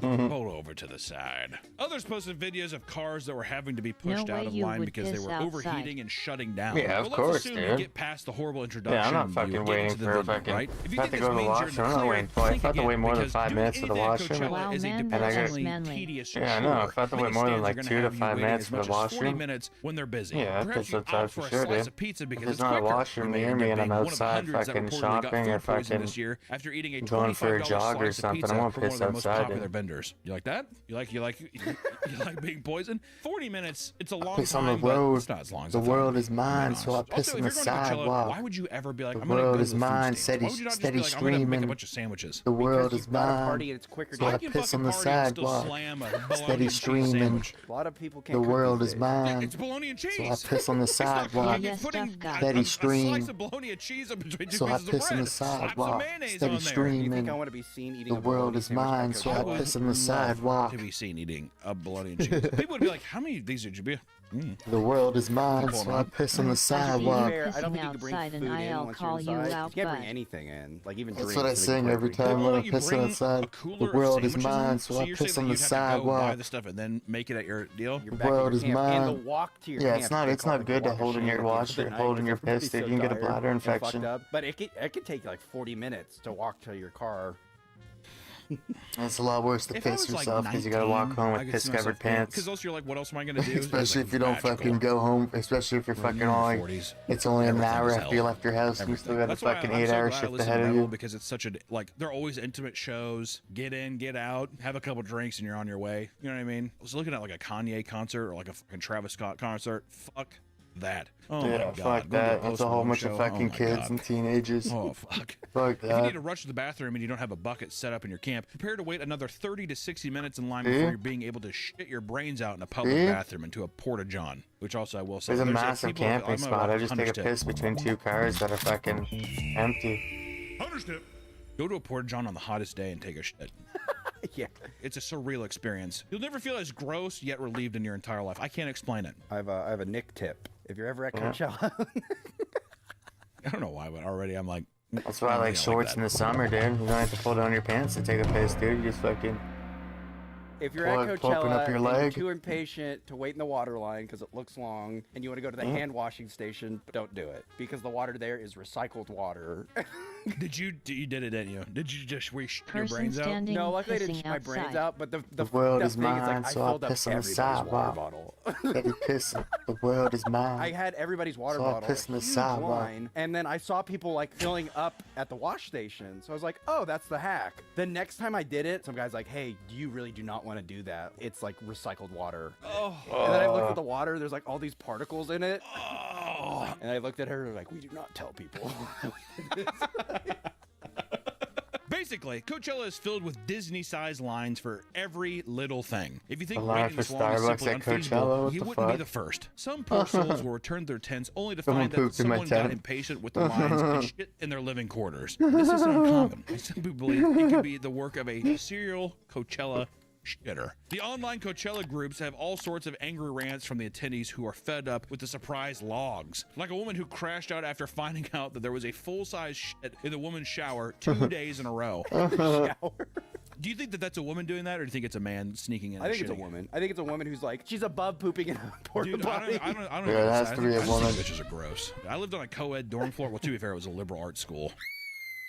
Oh my God. The men on the floor literally had to have a floor meeting because they're like, what are you doing in these showers and bathrooms? Just all kinds of things. We're like, what the like, where is your fucking brain? Like, what is it going on? I'm not going to go into the details of it because it's disgusting. I thought it was going to be the other way around. I'm like, man, the girls are going to complain that like the guys are smelly and all that. You would think, you know, I thought Yeah, wrong. some I had girls to clean shitting probably. women's restrooms, and these are high school students, but God, they're fucking. Don't do that. Don't fucking do that. Others report that there are things that have been found with piss all over them, leaving people to lock not only their tents, but their Yeah, of coolers course when left lock your unattended, tent, which you should dude. do anyways. Why? Like, it would drive me Yeah. insane thinking that I went back and I took a drink from a water Your bottle tent and is all thinking your that shit in someone it. had touched, like, drank from it as well. That'd fuck me up. If you you know what I lived mean? in a high trust society, you wouldn't have to. Well, I Yeah, don't. people We if I don't. go fucking Not to with the tents Shadow and Man fucking lurking steal around. shit When you have a fucking. good spot for headlining event, it truly is On these difficult for big some to decide if fucking it's better to find a bathroom or soil themselves. Events or something. A big fucking A woman artist and her fine. friend, for example, witnessed a man fill his pants with piss the while waiting fuck? to see Doja Cat. I can't stop and look the other way. Just pissing yourself. After you've taken care of all your base needs, you can finally go up and enjoy the amazing lineup that day. But not everyone gets to return to their lovely, detailed, aesthetic campsite. This year, people returned to the campground exhausted after getting obliterated on various substances, found their tents completely destroyed by aggressive desert winds. It got so bad that the National Weather Service issued a dust advisory, urging people to stay inside at all costs to avoid the low air quality and dust from doing damage to their eyes, throat, and lungs. Keep in mind, this was going on during headliner event times and even led to big performances canceling their act. The harsh reality is that Coachella is simply not as glamorous as you'd think, especially if you've had no experience with festivals and how gross they can get. How can you blame people for being surprised by this realization when every aspect of social media is telling them that Coachella is the perfect Oasis getaway? Also, to me, it's similar to fucking Paris syndrome. Oh yeah. Japanese people go into Paris and they kill themselves because they're like, this is disgusting. France is disgusting. Who would have thought French people are gross? Bring my fucking Starlink and fucking find somebody to generate and be like, yo, can I use generate for Starlink? I'll let you use my fucking Starlink internet. Every year. At one point, began referring to it as the Influencer Olympics, where big brands would invite notable social media creators to create promotional and sponsored content. Across the internet, you'll find thousands of sponsored videos where people have been flown out for free and have all expenses paid in order to shill whatever brand is looking for a marketing opportunity. For those that can't find a way to get in for free, they've even started filming PowerPoints where they basically tell brands why they're a notable person and they should cover the entire weekend for them, of course, just for marketing purposes. And while many influencers likely do want to attend these events for the artist, there are also cases of influencers traveling to Coachella Valley only to take photos for social media without actually attending the festival itself. The goal is simply to convince people that you experienced it, right? I don't really give a fuck if I actually do. I just need people to basically be like, oh my god, I'm so jealous. Paid to go fucking there. I wish I was living your life. Please, James Charles, stop messaging my Never 14-year-old son. People began pushing the sentiment that Coachella is no longer a music festival for the masses, as it's becoming increasingly difficult to justify spending this much money. The larger reliance on influencers rather than genuine music lovers also puts a bad taste in people's mouths, right? Every year, this topic is relitigated. Those who have been going for years note that the event has always been half about the music and half about the scene. To them, these are just tired takes from older people who want to pretend everything was better in the past. And at the end of the day, you're in a venue with over 100,000 people. You're likely not going to be seeing the most influencers that attend anyways. Feels like a weird elitism in a way, like they're the real fans, but there's tons of obnoxious shit that past years didn't have. I think it's trickle-down cringe is what they feel, because they're like, these celebrities or these influencers going and they're posting about it, and now I'm going and I feel like the cringe I feel from seeing these posts, I'm a part of it. I think it's trickle-down cringe. It's also rose-tinted goggles. Of course. Many do note that due to the wider appeal of Coachella, the crowds in many cases were lacking the same bombastic energy from years prior. Artists like Damien Albarn, lead singer for Blur and the Gorillaz, chastised the audience in 2024 for the same reason. He was upset that nobody was singing along or getting excited for any part of their 13-song set.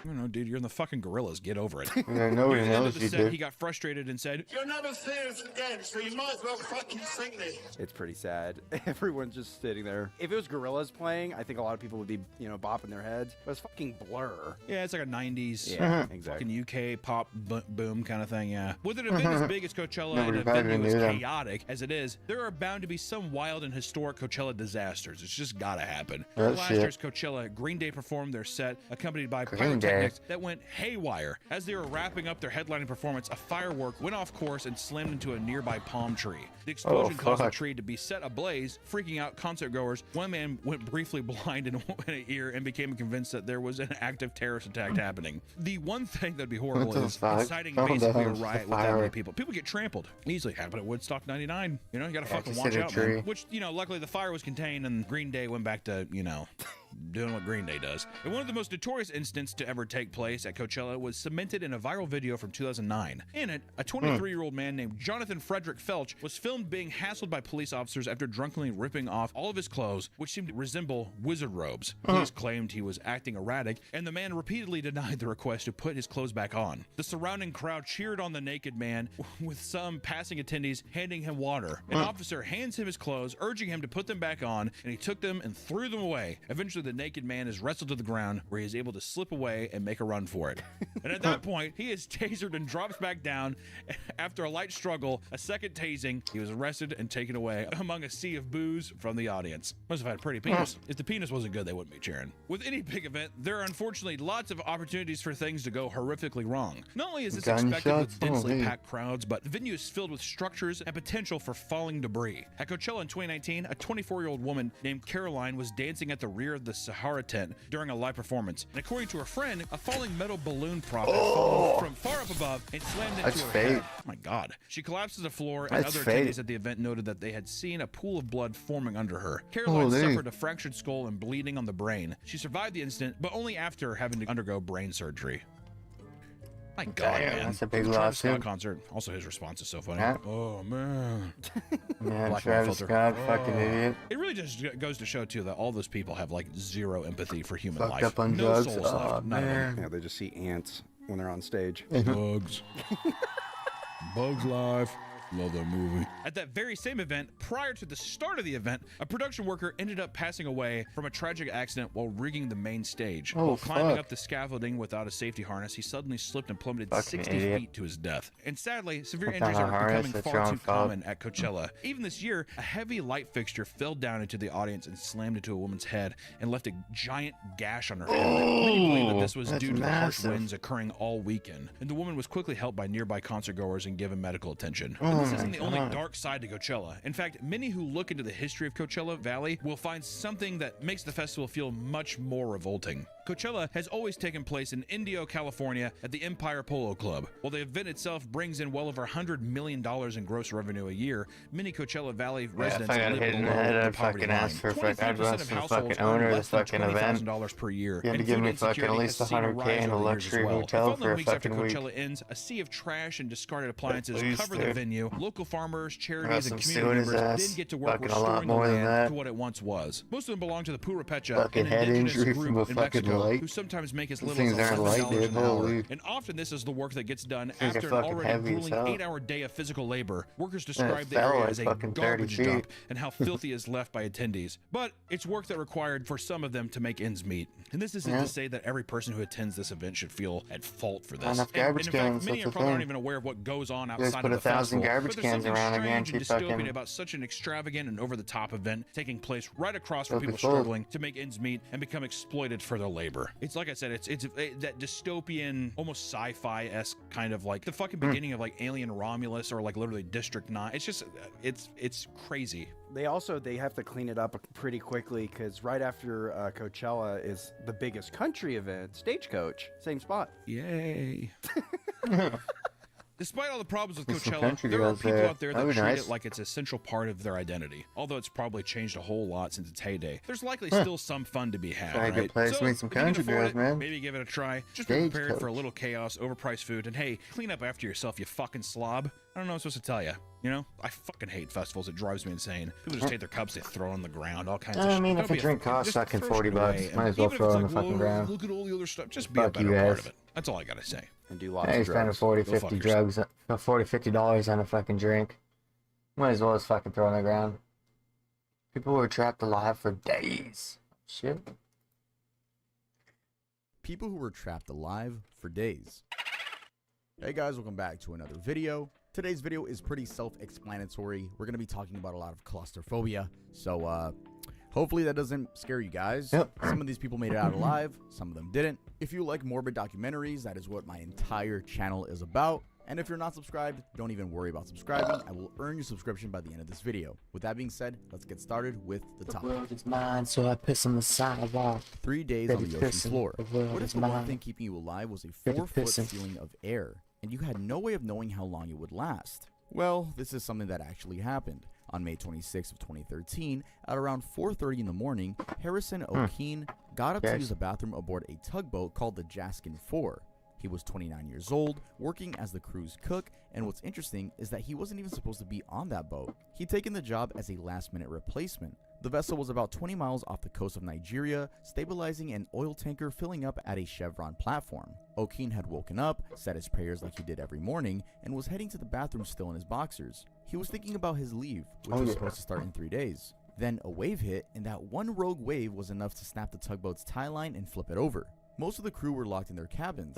The boat flipped upside down and began its descent to the ocean floor. O'Keen fought the door open and made it into the hallway. 3 of his crewmates were in front of him, trying to reach the exit hatch. Then water rushed in, and he watched all 3 of them get swept away. He already knew they were dead.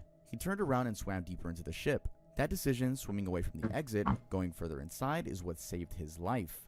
The surging water carried him into a bathroom attached to an officer's cabin. The crew routinely kept all cabin doors shut because of the threat of pirates, so the air couldn't escape completely. Some had to stay trapped. That's the only reason there was anything left to breathe. The air pocket was roughly 13.5 cubic meters. According to the experts at the Duke Center for Hyperbaric Medicine, a person has about 56 hours before carbon dioxide toxicity sets in a space that size. O'Keen was down there for 60. It was very cold and pitch black. He could smell his dead crewmates nearby. Fish came in and began feeding on the bodies. He could hear it. In the darkness, he pulled wooden panels off the walls and tied them together in a small raft so he could get his body out of the freezing water. He found a tin of sardines and a can of Coca-Cola and rationed them. He tore strips of fabric and knit them into a rope, anchoring one end to the cabin door so he wouldn't lose his way in the dark when he swam out to try the exit hatch. And when the hatch wouldn't move, he came back, climbed onto his raft, and waited. He sang church songs to himself in the dark. After about 60 hours, O'Keen was beginning to experience the first symptoms of carbon dioxide toxicity. But luckily for him, Chevron had sent a crew of South African divers down. Not to rescue anyone though, they assumed everyone was dead. They sent them to recover the bodies. They weren't expecting to find anyone alive because, again, this was 60 hours later. When O'Keen heard them tapping against the hull, he grabbed whatever metal he could find and hammered back. A flashlight beam cut through the water. He reached out and touched a diver's arm. The diver's first call back to the surface was, "Another body found." Then O'Keen's hand grabbed his. He was still in shorts, pretty shocking. Anyway, even after being found, they couldn't bring him straight up. At that depth, his blood had been absorbing nitrogen at 3 times normal atmospheric pressure. Surfacing immediately would have killed him. So he went into a diving bell, then a decompression chamber, and spent another 2.5 days adjusting to pressure before he could breathe normal air. When they finally checked his vitals, everything was completely normal. Temperature, blood pressure, all of it. How? We don't know, honestly. The diver who found him at the bottom of the ocean later presented him with a commercial diving diploma. He now works repairing oil and gas facilities out at sea.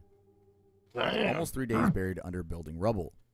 This next one is a little bit different because this happened in a city, in the middle of the day, with thousands of people just a few feet above her. It was just before noon on Friday, March 28, 2025, when a 7.7 magnitude earthquake ripped through central Myanmar. The epicenter was near Mandalay, the country's second largest city, and the shaking was so violent it was felt over 600 miles away in Bangkok, where a skyscraper under construction came down completely. Back in Myanmar, the scale of destruction was almost impossible to process. The government's own figures put the death toll at over 2,700, with more than 4,500 injured and hundreds still missing. The World Health Organization confirmed that more than 10,000 buildings had either collapsed or been severely damaged across the country. Homes, hospitals, schools, monasteries, all were gone. And underneath all of that, people. Now let's pause here for a moment and talk about earthquake survival. The general rule among rescue experts is that after 72 hours, the odds of pulling someone out alive drop dramatically. 3 days is the threshold.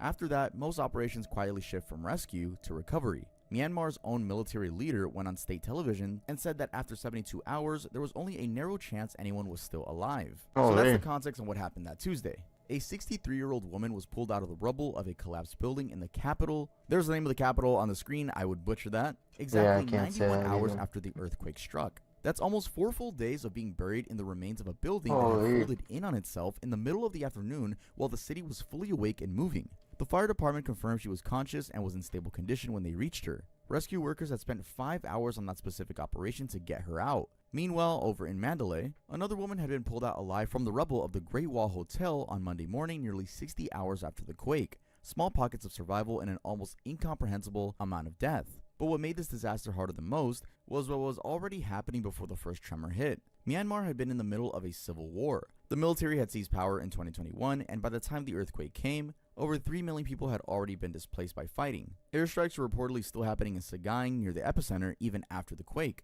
Rescue teams couldn't reach entire regions. In some towns, 80% of buildings had been destroyed, and the roads that would have brought help were gone. Basically, volunteers were digging with their bare hands. That 63-year-old woman survived 91 hours almost in spite of everything around her. The fact that she was found at all under those conditions in that country at that moment in history is genuinely hard to explain. 5 days beneath desert surface between rocks.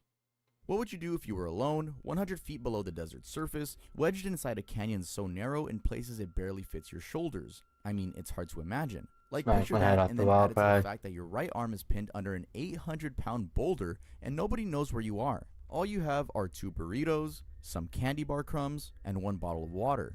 Well, that's where Aaron Ralston found himself on April 26, 2003. Why did fate lead him here? Well, for a dream. He was a mechanical engineering graduate from Carnegie Mellon who had quit a job at Intel to pursue mountaineering full-time, relocated to Aspen, Colorado, and was working his way through all 59 of Colorado's 14ers, mountains over 14,000 feet, solo, in winter, which had never been done before. Just 2 months earlier, he'd been caught in an avalanche on Resolution Peak and walked away from it. He was someone who spent years learning to read dangerous terrain and preparing ahead for it. And still, he left for Blue John Canyon that Saturday morning without telling a single person where he was going.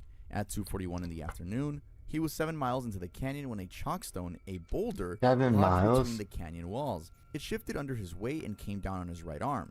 His hand went gray almost immediately from the loss of circulation. He tried everything over the next several days, like chipping at the rock with a cheap multi-tool, building a pulley system with his climbing rope and trying to lift the boulder, and even screaming for help apparently when he thought he heard voices that turned out to be a kangaroo rat shuffling in its nest. Nothing worked. He ran out of water on day 4 and had been drinking his own urine for over a day by the time he made his final recordings. He carved his name into the canyon wall, along with his birth year and what he believed would be his year of death. By day 5, he could smell his own hand decomposing, and of course, it was.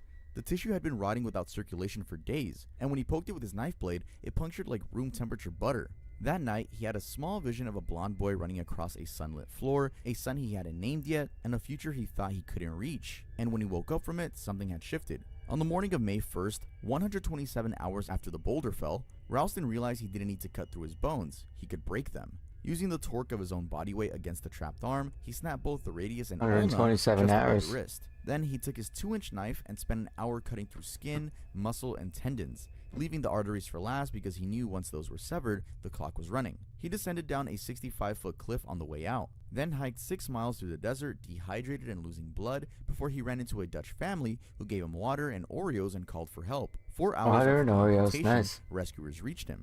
Doctors who treated him said the timing was almost impossibly precise. Any earlier, and he likely would have bled out in the canyon. Any later, and he probably wouldn't have made it to the road. It took 13 park rangers, a hydraulic jack, and a winch to remove the boulder from his arm afterward. He went back 6 months later on his 28th birthday and scattered the cremated remains of his arm on the same spot. 2 years after that, he became the first person to climb all 59 Colorado 14ers solo in winter, one-handed. A rock fell on his foot, cave collapsed. Before we get into this next one, let me tell you something about Kentucky in the 1920s. The state was standing on top of one of the most extensive cave systems in the world, and the people who lived above it had figured out that tourists would pay good money to go underground. So landowners, farmers, and explorers started racing each other to find new caves, hiring guides to lure visitors off the main roads, sometimes even sabotaging each other's operations. They called it the Cave Wars. Floyd Collins had been a part of that world since he was 6 years old, crawling through passages near his family's farm in Logan County, Kentucky, looking for Native American artifacts to sell at the hotel. By the time he was in his 30s, he'd already discovered the Great Crystal Cave beneath his family's farmland and built it into a proper tourist attraction, complete with formations of gypsum and helictite that drew visitors from across the region. The problem was the location. Great Crystal Cave sat too far off the main road, and most travelers heading to Mammoth Cave simply never made the detour. So Collins made a deal with a neighboring farmer named Beasley Doyle. There was another cave on Doyle's property right beside Cave City Road, and whoever was driving past would have no choice but to see it. They'd split the profits if Collins could open it up. He called it Sand Cave. On January 30th of 1925, Collins went in alone with a single kerosene lantern. The passages were brutally tight. At one point, he had to inch forward on his stomach, one arm stretched ahead of him pushing the lamp, and another pinned flat at his side. He found what he was looking for though, a massive underground chamber roughly 80 feet high, sitting just 300 feet from the entrance, and then his lamp began to flicker. He turned back. On the way out, wedging through the tight crawlway, his foot dislodged a 27-pound rock from the ceiling. It landed directly on his ankle and locked it in place. He was 60 feet below the surface and 150 feet from the entrance, alone in the dark, with one arm pinned by the passage walls and no way to generate enough leverage to shift the stone. Nobody noticed he was missing until the following morning. His brother Homer was eventually the only person small enough to make it through the passage to reach him, and for the first few days, Homer brought food and water down while a loosely organized group of locals tried to figure out what to do. A Louisville reporter named William Miller, nicknamed Skeets because he was barely bigger than a mosquito, squeezed into the cave and conducted a series of interviews with Collins that ran in newspapers across the country and won Miller a Pulitzer. Fucking the story Skeets, became bud. the third biggest media event between the two world wars, behind only Charles Lindbergh's transatlantic flight and his son's kidnapping. At the peak of it, an estimated 50,000 people gathered near Hamburger, the mouth of 5 Sand cents. Cave, with vendors selling hamburgers for 25 cents and souvenir stands lining the roadside beside it. Then, on February 4th, the cave ceiling cracked. Campfires lit by the crowds outside had melted the natural ice formations inside the passage, destabilizing the walls, and a section collapsed and sealed Collins off completely from his rescuers. After that, nobody could reach him. Not even his voice came through clearly anymore. Miners began digging a vertical rescue shaft with nothing but pickaxes and shovels. 75 men worked around the clock. They hit boulders at 15 feet, standing water at the bottom, a cave-in that nearly killed several of them along the way. On February 16th, 17 days after Colin first went into that cave, rescuers broke through the final wall of rock and found him. He'd been dead for at least 3 days by then. The rescue shaft had missed him by 3 days. His body was left underground for 2 months before anyone could retrieve it. And after that, the story of Floyd Collins somehow got stranger because his corpse was eventually placed on display in a glass-top coffin inside Crystal Cave to draw in tourists, stolen by grave robbers in 1929, recovered by bloodhounds in a nearby field, and reburied minus one leg, which was never found. He finally got a proper burial in 1989, by grave 64 robbers. years after the cave took him. Lost his guide wire, spent 2 days underwater. This next case takes us somewhere that looks like nothing you'd expect a death trap to be. The island of Mallorca off the coast of Spain is known for beaches and tourists and Mediterranean sunshine. But underneath all of that, running below the limestone, there's a labyrinth of flooded cave systems that most people on the surface have no idea exist, and Chisco Gracia had been exploring those caves for 24 years. He was a geology teacher, 54 years old, and spent most weekends down there mapping chambers, collecting rock samples, charting passageways that had been sealed underwater since sea levels rose more than 60,000 years ago. In fact, Gracia was considered one of the most experienced cave divers on the island. On April 25th of 2017, he and his dive partner Gila Mascaro entered Sapiqueta, a cave system with chambers sitting roughly a kilometer from the entrance. They swam for an hour underwater just to reach a section they wanted to explore. Gracia was collecting rocks samples while Mascaro went ahead to chart a nearby chamber, and on the way back out they crossed paths at a junction in the cave and accidentally kicked up silt from the ground. The water turned completely opaque. That's when they noticed the guideline was gone. Now for context, a guideline is the single most important thing a cave diver has. It's a thin nylon wire strung along the route from the entrance, and it's the only way back out of a cave system where every tunnel looks identical in the dark. Theirs had either snapped or been buried under falling rocks. They never found out which. They spent an hour feeling through the water by hand trying to relocate it, burning through air they couldn't afford to lose, and then they made their way to a nearby air pocket that Gracia remembered other divers mentioning. They surfaced inside a chamber about 260 feet long, with 40 feet of clearance between the water and the ceiling, and they did the math on what they had left. There wasn't enough air for both of them to make it out. Gracia told Mascaro to go. Mascaro was thinner, needed less air to breathe, and Gracia was more experienced at tolerating the elevated carbon dioxide levels that build up inside cave air. Mascaro would have to navigate part of the route without any guideline, essentially feeling his way through a flooded tunnel system in near zero visibility. He didn't want to leave, and they both knew it might be the last time they'd see each other, and eventually Mascaro went under and disappeared. Gracia pulled himself onto a flat rock above the waterline, turned off 2 of his 3 torches to save battery, and waited in the dark. He only switched the last torch on to climb down for drinking water from the lake or to urinate. The rest of the time, there was nothing. Nothing like light or sound or any way to measure how much time was passing. The carbon dioxide level in the chamber was roughly 100 times higher than normal surface air. His head throbbed continuously, and despite being exhausted, he couldn't sleep, his mind cycling without stopping.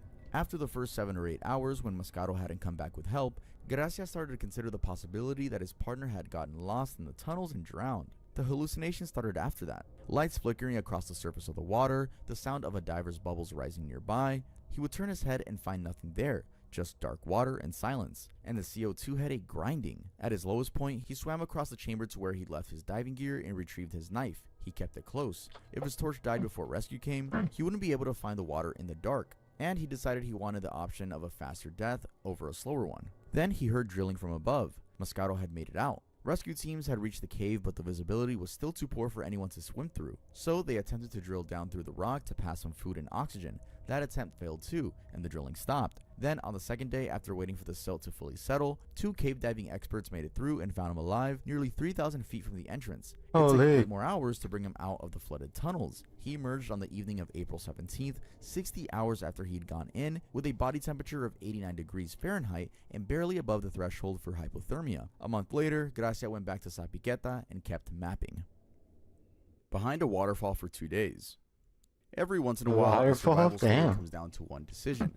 The moment where everything that follows was already set in motion. For Ryan Wardwell, that moment was when his 4 friends looked at the water crashing down at the 7 Teacups Falls in California's Sequoia National Forest and turned back. Wardwell didn't. He was 46, from Long Beach, and he'd rappelled these same falls 4 times before. The 7 Teacups are a series of pools carved into the rock by Dry Meadow Creek along the North Fork of the Kern River, a stretch of terrain that draws serious climbers and canyoneers who know what they're doing.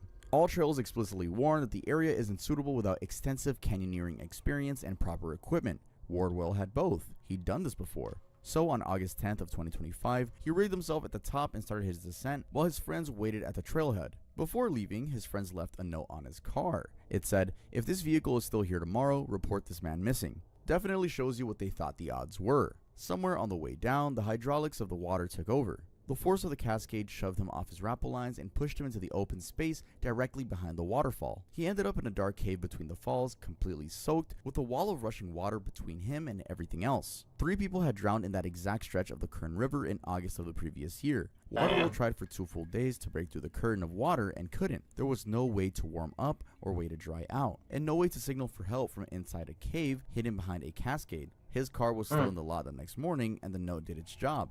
By August 11th, the sheriff's office was searching the area with aircraft and infrared technology, but the rocky terrain and fading daylight forced them to pull back without finding him. They came back at first light. On the morning of August 12th, a drone flew behind the waterfall and found him conscious, exhausted, and soaking wet after 2 nights in the dark, but at least alive. A California Highway Patrol paramedic was lowered from a hovering helicopter into the falls, secured Wardwell, and both men were hoisted up into the aircraft. His family was waiting. Paramedic was dropped down by a heli. Who spoke with him afterward said he got the impression that Wardwell genuinely wasn't sure he was going to make it out. 2 days behind a waterfall, wet and cold the entire time, watching the same wall of water that friends left a knowing note. There was nothing physically he could do to get through it on his own. He was treated for dehydration and minor injuries and released, but yes, the note on the car was the reason he was found.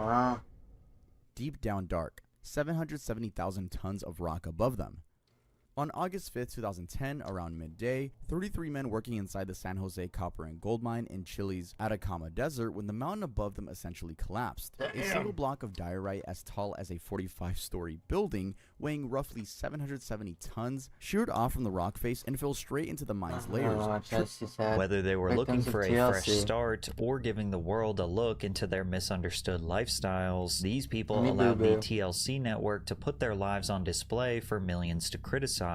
For a moment, it looked like their lives were going to change for the better, but when the camera stopped rolling, a much darker reality began to unfold, and their lives fell apart. There is a shockingly common theme of former TLC reality stars finding themselves in public scandals, prison sentences, and even an early grave. Today, we will be discussing the dark life after a TLC show, starting with Honey Boo Boo, who seemed like a silly and charismatic young girl on screen, but off screen was being exploited to unimaginable levels. When it comes to controversial reality television, there is no better example than Toddlers and Tiaras. The show featured girls as young as 3 years old competing in beauty pageants. They were frequently placed under immense amounts of stress, suffering verbal abuse, and constantly being pressured to reach unattainable beauty standards. The show has been accused of children, with some of the contestants dressing or dancing inappropriately for a preschooler. Despite this, the show developed a large audience who enjoyed the mayhem and drama that came with every episode, earning around 1.6 million viewers per week. But not everyone was supportive. Many critics felt like these parents used their daughters as a way to vicariously live out their dream of being a beauty queen, and this almost always resulted in the mothers putting their own desires over the comfort and safety of their children. One of the most notorious examples of this was June Shannon and her daughter Alana, better known as Honey Boo Boo. Alana's personality was perfect for TV. She created hilarious moments every time she opened her mouth. mothers must be crazy if they think they're gonna be me honey boo boo child. Equally impossible to ignore was her mother June, who stirred up controversy from the moment she was introduced. She notably gave her 6-year-old daughter a concoction of Mountain Dew and Red Bull, which Alana called go-go juice, to keep her energy high when she was competing in pageants. Many believe that this was a negligent and dangerous strategy, as the caffeine content of energy drinks far exceeds the recommended limit for a child as young as Alana. But far worse than that was June's objectification of Alana, often calling for her to show more skin and show her belly to the judges for a better score. She'll know the tummy when I go like that. She'll be knowing that she needs to show the tummy to the judges. Regardless of the glaring issues between this mother-daughter dynamic, Alana and Mama June were both captivating characters, which is why TLC chose to capitalize on their growing popularity and give them their very own TV show called Here Comes Honey Boo Boo. The show was immediately more successful than Toddlers and Tiaras, earning 2.4 million viewers per episode and ultimately ran for 4 seasons. However, the show would be abruptly canceled when it was revealed that Mama June was dating a child predator. Alana's mother was in a romantic relationship with a man named Mark McDaniel, a registered sex offender who was arrested in 2004 for abusing an 8-year-old. Mark had spent the last 10 years in prison and had only been released earlier that year. To make matters worse, June knew him far before he was ever convicted and supposedly had previously dated him at the same time he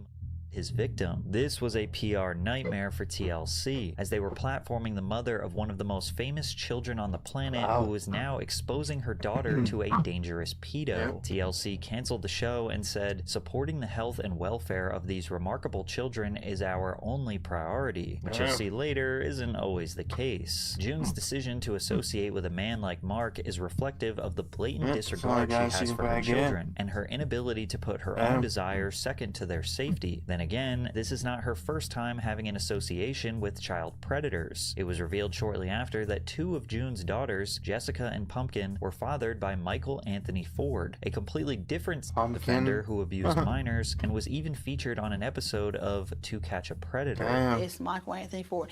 I have not had contact with him since 99.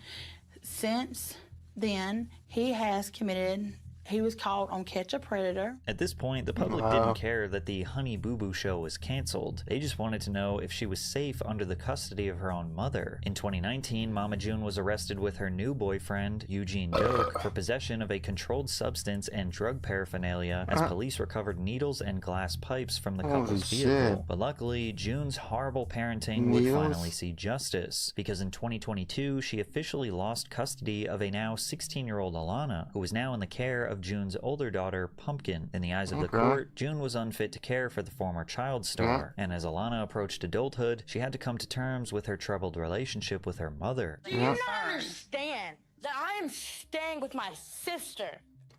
And that's not my choice. I swear to God, Mama, it's not my choice. Okay, it's not? Yes, it is. It's not my choice. She wants to stay with you. She obviously doesn't feel safe in the house. I would love to come home and tell you about my day, but I can't do that because I'm scared. I'm not even gonna lie to you.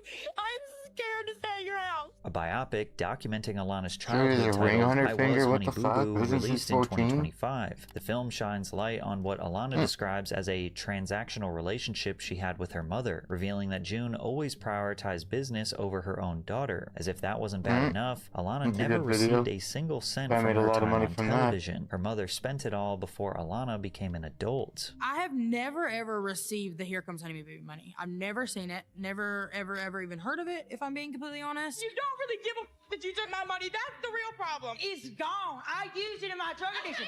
Woo! She gave me my money back and was like, oh, here's your money.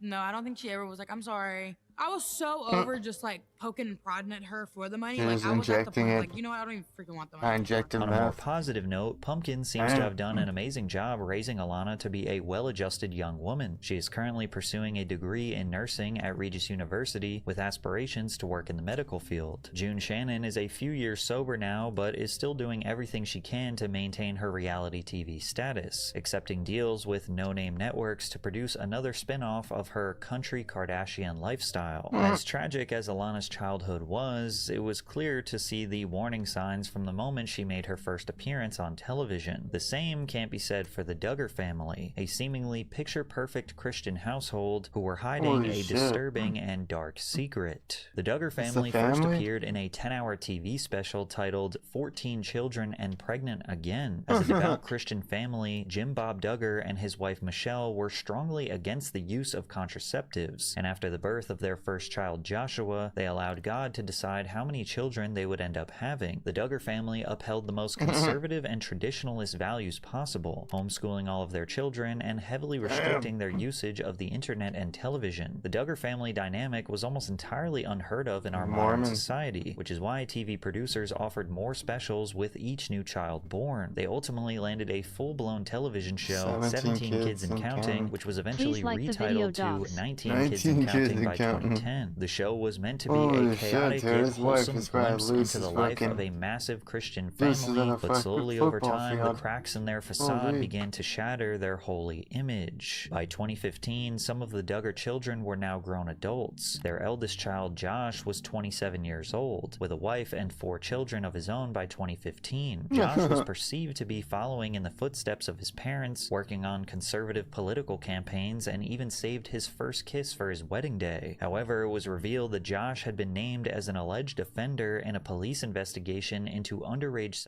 assault. In 2002, when Josh was 14 years old, he was accused of inappropriately touching an unnamed girl while she slept. Even after his father became aware of the situation, Josh continued to multiple other girls while they slept, all of which are believed to be his younger sisters. Over the years, Jim Bob Duggar refused to take any strict action, but the police would step in once they received a copy of an email describing Josh's behavior. The email, written by an anonymous source close to the family, was sent to Harpo Studios, a multimedia company founded by Oprah Winfrey in the days leading up to the Duggars' appearance on the Oprah show. Before you air the Duggar family from Arkansas, you need to know the truth. They are not what they seem to be. Josh has blank while blank were sleeping, and the parents have been hiding this secret for a long time. I think that you should know the truth before they make a complete fool of you in your show. They've been on TV before and come across as a perfect family, which couldn't be further from the truth. This email was forwarded to the local police by someone at Harpo Studios, but no official charges were brought as the statute of limitations had expired. These allegations would be buried temporarily, but they couldn't escape them forever. The whole family could feel the pressure online, and Josh Duggar had no choice but to address the situation, in which he confessed to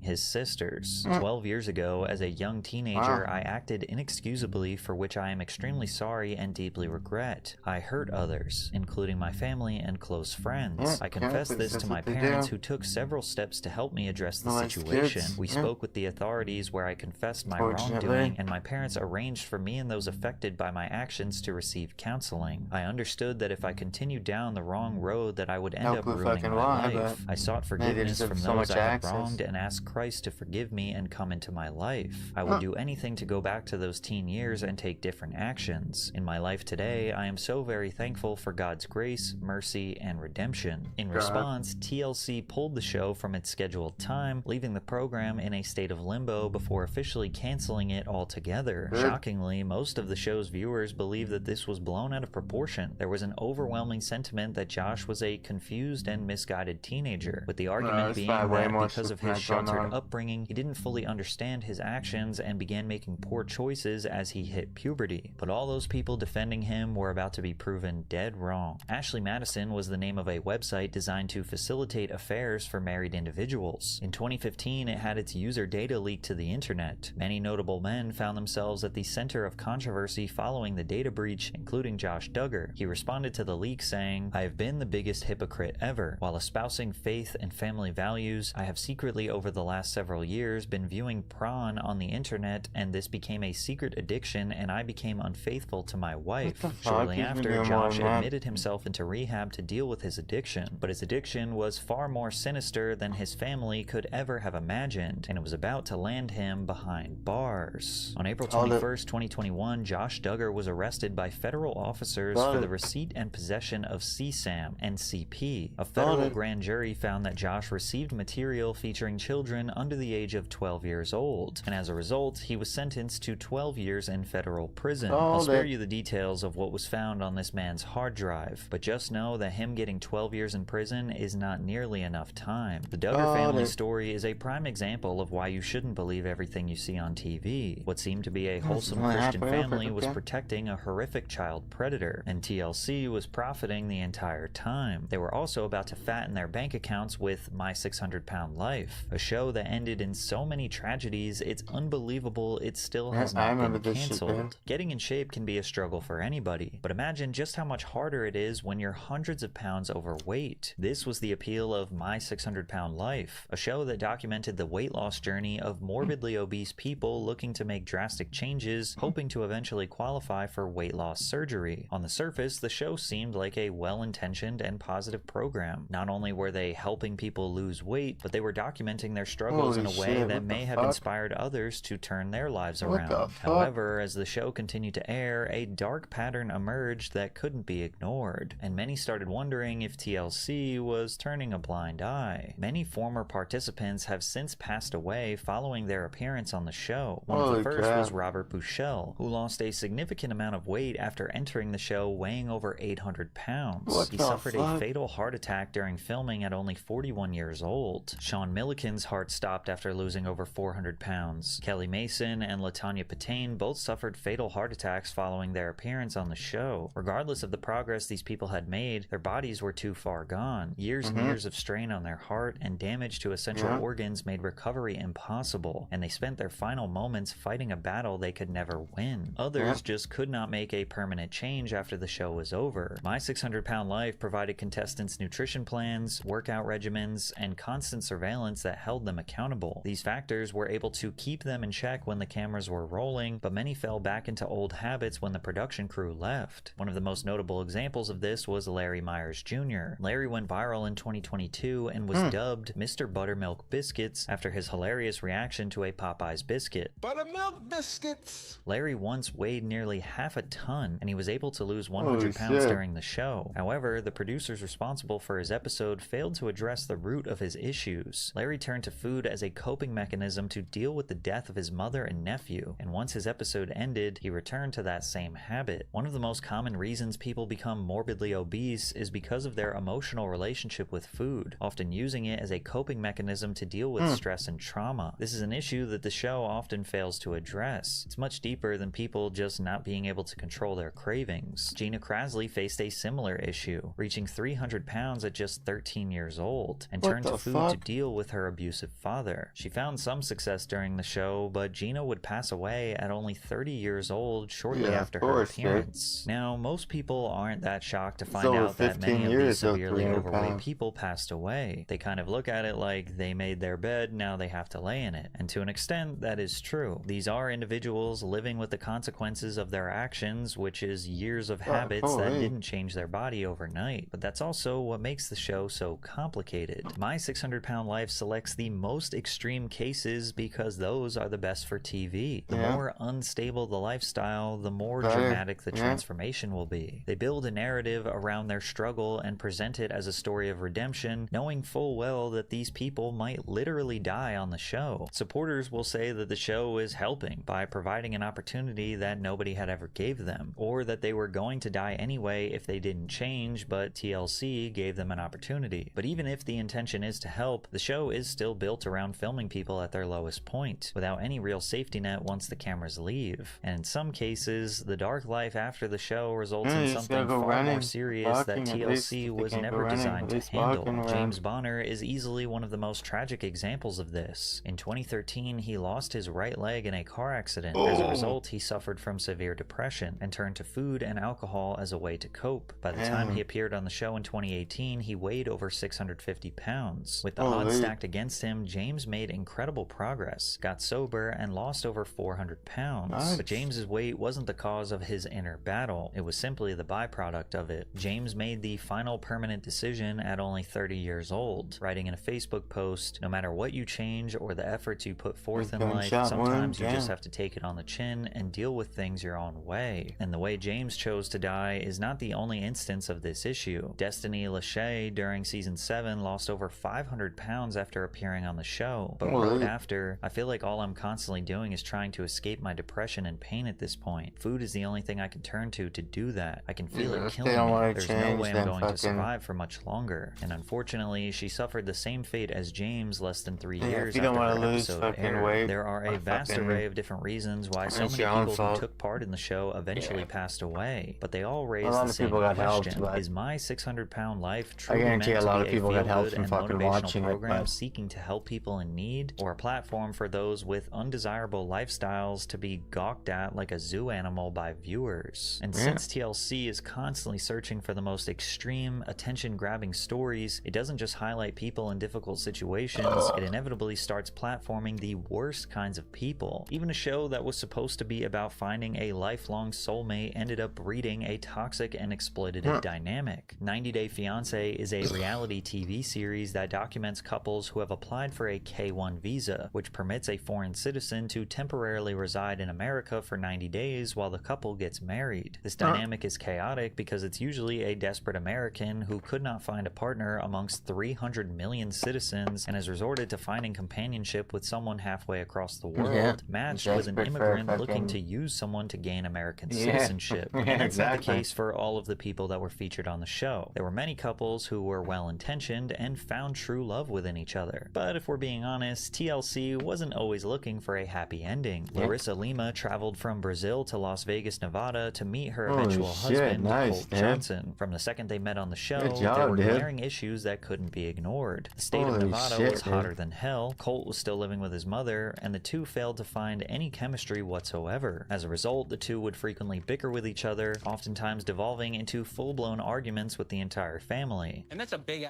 ring. So you should feel like a damn queen with a rock like that. But no, you take advantage. Oh, it does. Hey, you know what? I don't say I just go with because he's a sweetheart and I love him. In spite of the many red flags, including an instance in which Larissa flushed her engagement ring down the toilet after a heated argument, the two still thought it would be a good idea to tie the knot. On June 19th of 2018, Larissa was arrested on charges of domestic battery after an altercation between her and Colt. She spent the night in jail and was released the following day, but 4 days later, the two officially got married on the 24th. Larissa would have a second run-in with the law in November that same year. Police responded to their home to investigate a potential domestic dispute, promptly breaking down the door and detaining Colt, while Larissa ran from the house to avoid being arrested. She was eventually apprehended and once again arrested on similar charges, with the responding officers taking note of visible injuries on Colt. Unfortunately, the worst was still to come, with a third dispute occurring in January of 2019 that was far more violent and bloody. This time, Larissa was the one to contact the police and was visibly injured when law enforcement arrived. She called the cops from me. I'll be deported. I just scratched him because he was hurting me. As you see. In spite of her injuries, officers determined her to be the primary aggressor, and she was once again arrested for domestic battery. The same day, Colt officially filed for divorce, a logical conclusion to a relationship that was doomed from the start. Unfortunately, this is far from an uncommon occurrence, as a handful of other couples on the show met a similar fate. Paul Stale and his wife Corinne met on the show in 2017. They got married that same year and had 2 children. However, the two had a messy public custody battle before their second son was born, as Corinne was attempting to take their son to her home country of Brazil behind Paul's back. What I found crazy is that they literally don't even speak the same language, and yet the two remained together for some time, but emotions boiled over after a video went viral of Corinne physically assaulting her husband. This resulted in both of their children being taken away by Child Protective Services and placed into foster care. To this day, Paul and Corinne have since separated and have still not been reunited with their children. Jeffrey Ian Pascal met his fiancée Varia on season 4 of the show, but truly found himself in the spotlight after being sentenced to 18 years in prison for aggravated kidnapping, domestic assault, and interference with emergency calls. In a fit of rage, Jeffrey senselessly beat his fiancée and refused to let her leave the home. Varia likely could have died that night if she didn't escape. Luckily she did and was able to contact the police, leading to Jeffrey's arrest. But as chaotic as these relationships are, there is one that TLC introduced introduced that became one of the most culturally significant public divorces in modern media history, one that TLC made a ton of money on, and that was between John and Kate Gosselin. The couple was first introduced to the world in an hour-long TV special called Surviving Sextuplets and Twins on the Discovery Channel. Becoming a new parent is scary, exhausting, and overwhelming, but having 6 babies at once after already having twins seemed like a living nightmare for most people. The chaotic family dynamic was enough to get picked up for a full-scale reality TV show, which was called John and Kate Plus 8. The show quickly shot up national TV ratings and became one of the most popular programs on the planet, but it came crashing down quickly in 2009 when the couple announced that they would be getting a divorce. While this was devastating to fans of the show, the signs were there from the very beginning. Viewers took note of Kate's overbearing, controlling, and harsh style of communicating, which starkly contrasted John's more passive and calm demeanor. She was probably, I'm sorry, can you stop breathing so loud, honey? He's like, what the fuck? Quietly. So I consider them sick, anyone sick, for, do you hear yourself breathing? Oh, that's just gross. When someone hates the sound of you breathing, they hate you. People came to see a massive family working together to survive in modern-day America, but John and Kate's constant bickering became the reason they stuck around. It was clear that Kate resented her husband for some reason, and her constant nagging began compounding for John, resulting in him emotionally checking out of the relationship. In the months leading up to their divorce, reports came in that John was having an affair with a 3rd-grade teacher. Their divorce became one of the hottest subjects in the tabloids, documenting every awkward encounter and even a supposed visit from the police. The show completely broke away from its original premise and focused solely on John and Kate's separation. This issue compounded when John began publicly speaking out, discussing what he described as abuse at the hands of Kate, as well as heavily criticizing the showrunners at TLC. John was particularly upset that the show would be continuing after the divorce, rebranded as just Kate Plus 8, meaning that his children would continue to be filmed without his constant supervision. As a result, he filed a cease and desist order against TLC,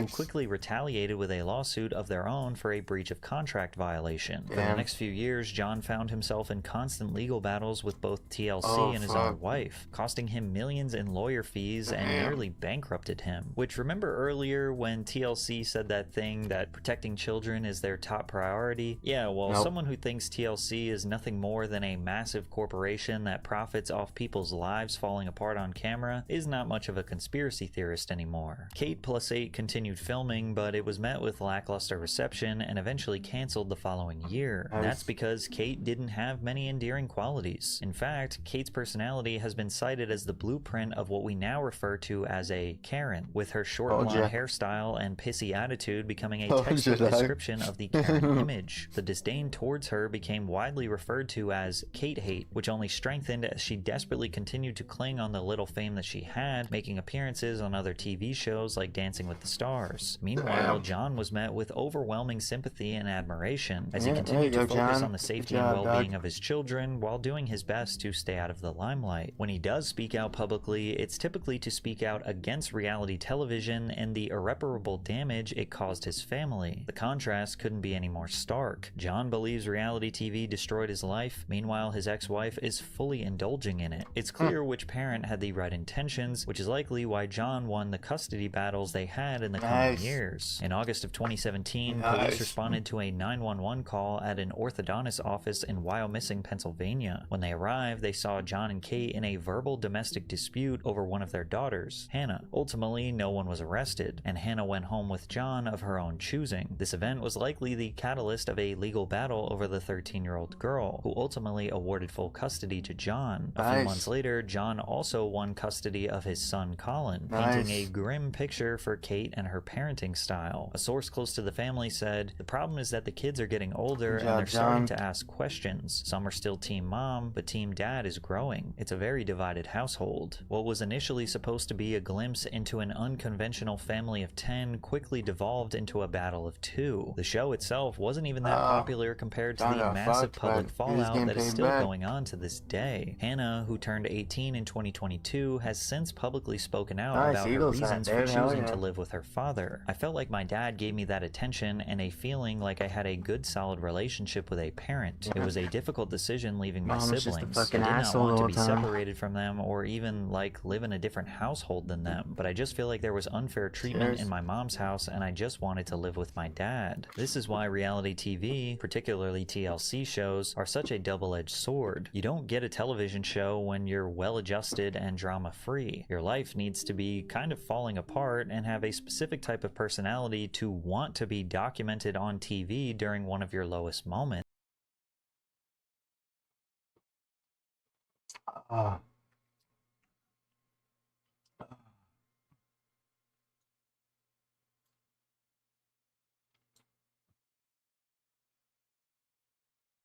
Best sports game nobody's played.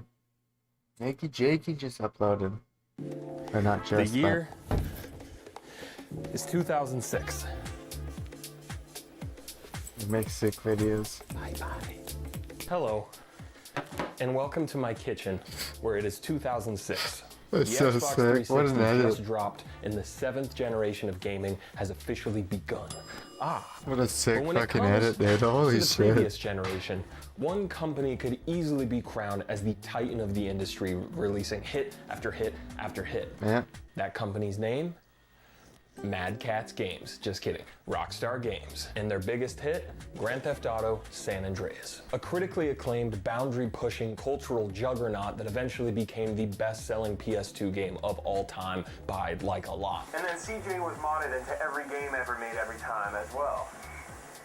Alright. But San Andreas was also a magnet for controversy. Video game violence naysayers would be the least of Rockstar's concerns once a secret SEX, I'm spelling it out because my small dog is in the kitchen right now, minigame was found buried in the game's files, known as the hot coffee mod. This shocking news caused the game's rating to be reevaluated by the ESRB to AO, adults only, I'm spelling it out because my dog is afraid of adults, forcing stores to pull the game off shelves or keeping it but with a slapped on AO rating sticker. You can actually still find these online, but they are not cheap.